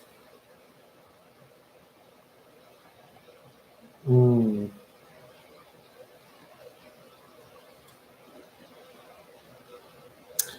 Wait a second.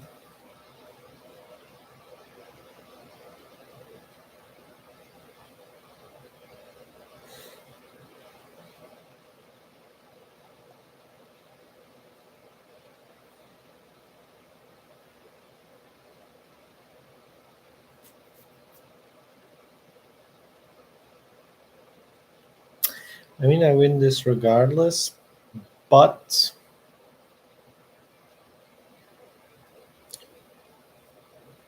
I could play this. It looks fun. I'm gonna do that.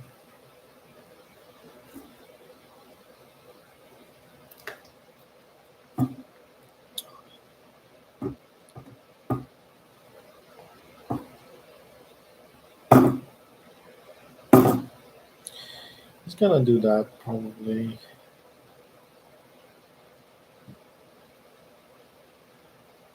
Huh?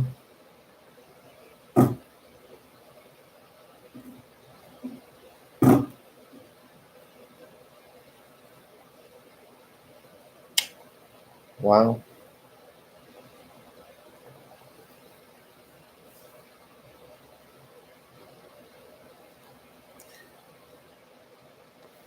I can play this.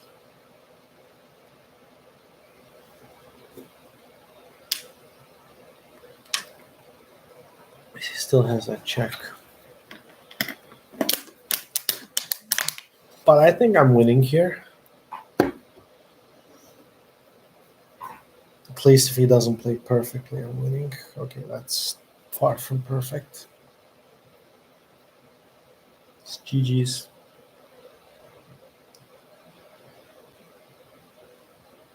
Mm,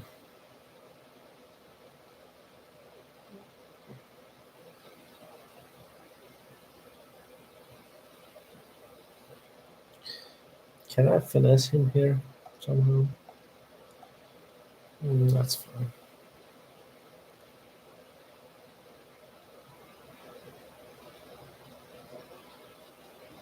I don't even know if there's a move he can play here.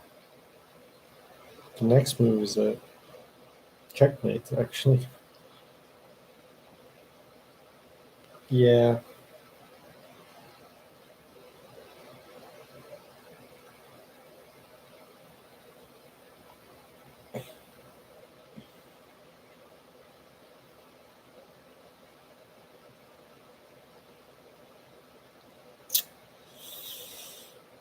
yeah.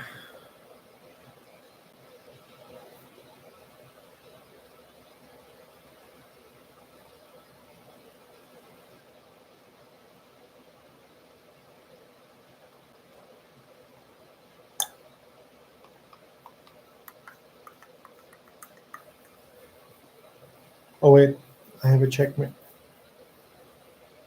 No, takes that. I take that. He goes there. It's a checkmate.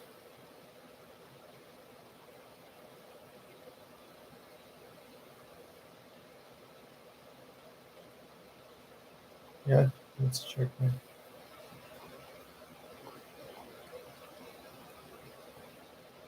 Okay, that was easy. Anyway, back to ML, RL, whatever. Consider a 1000 state version of the random walk task.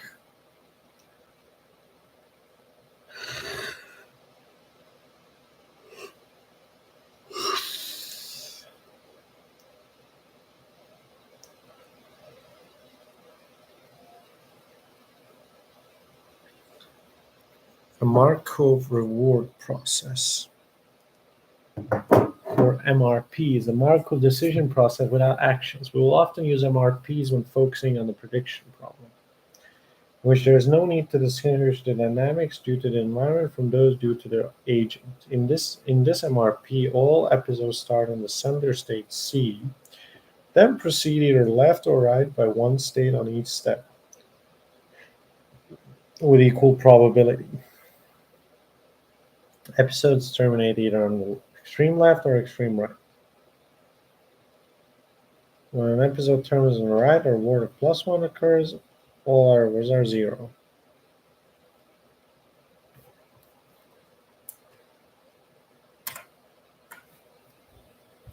1,000 state version of that. The states are numbered from 1 to 1,000, left to right, and all episodes begin near the center in state 500. State transitions are from the current state to one of the 100 neighboring states to its left, or to one of the 100 neighboring states to its right, all with equal probability. Of course, if the current state is near an edge, then there may be fewer than 100 neighbors on that side of it. In this case, all the probability that would have gone into those missing neighbors goes into the probability of terminating on that side. Thus, state 1 has 0.5 chance of terminating on the left, and state 950 has 0.25% chance of terminating on the right.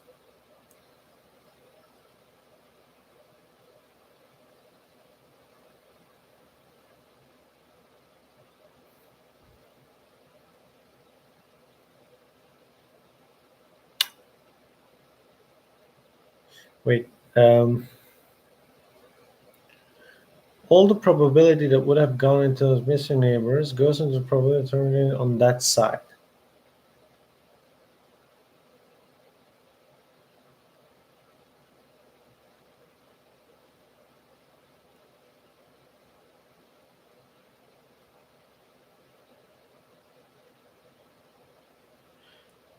Well, the state 900.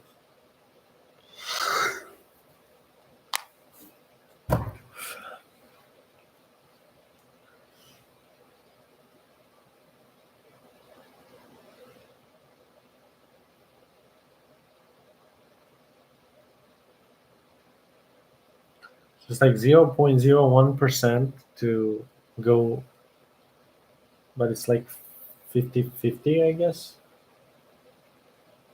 No, it's 0.05 for each side of each of the things. And then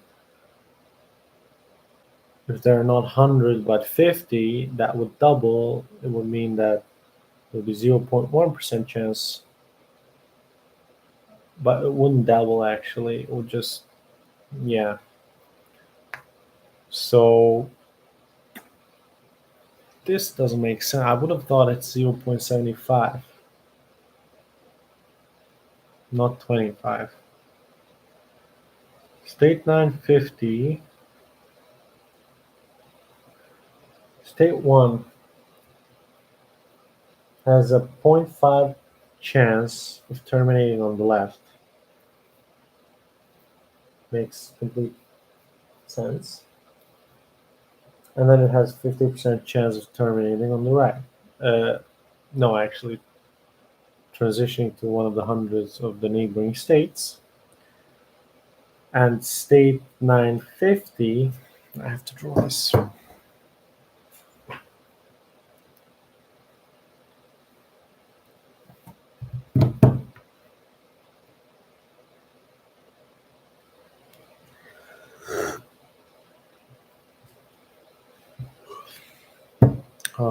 I'll probably end the stream soon.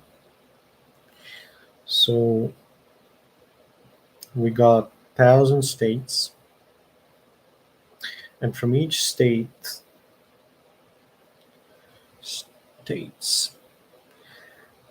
from each state, there's a 50% chance you're going left and 50% chance going right to one of the 100 states. Though, if there are, if you're at 900th, if you're at the 900th state, you would have a chance of 0.05 of terminating there, right? Because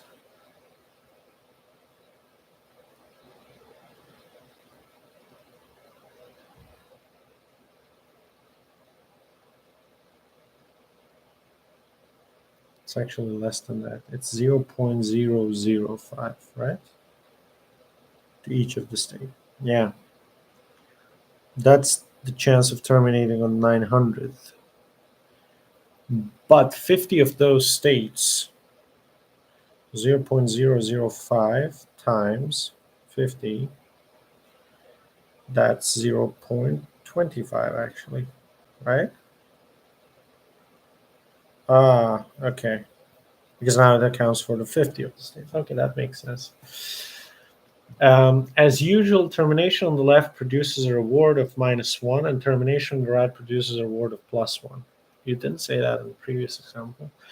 All other transitions have a reward of 0. We use this task as a running example throughout this section.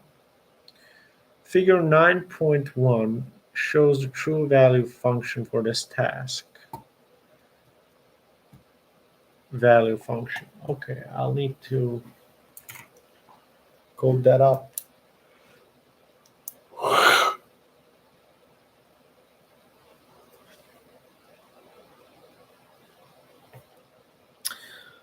But I think I'm going to end the stream here. So it was a productive day, I guess, 2.5 hours of pure RL theory. I think I would need like around 7 to 8 more hours net before I start coding neural networks. But yeah, so everyone who is going to be watching this, because no one is watching right now, have a nice day. See you on the next stream.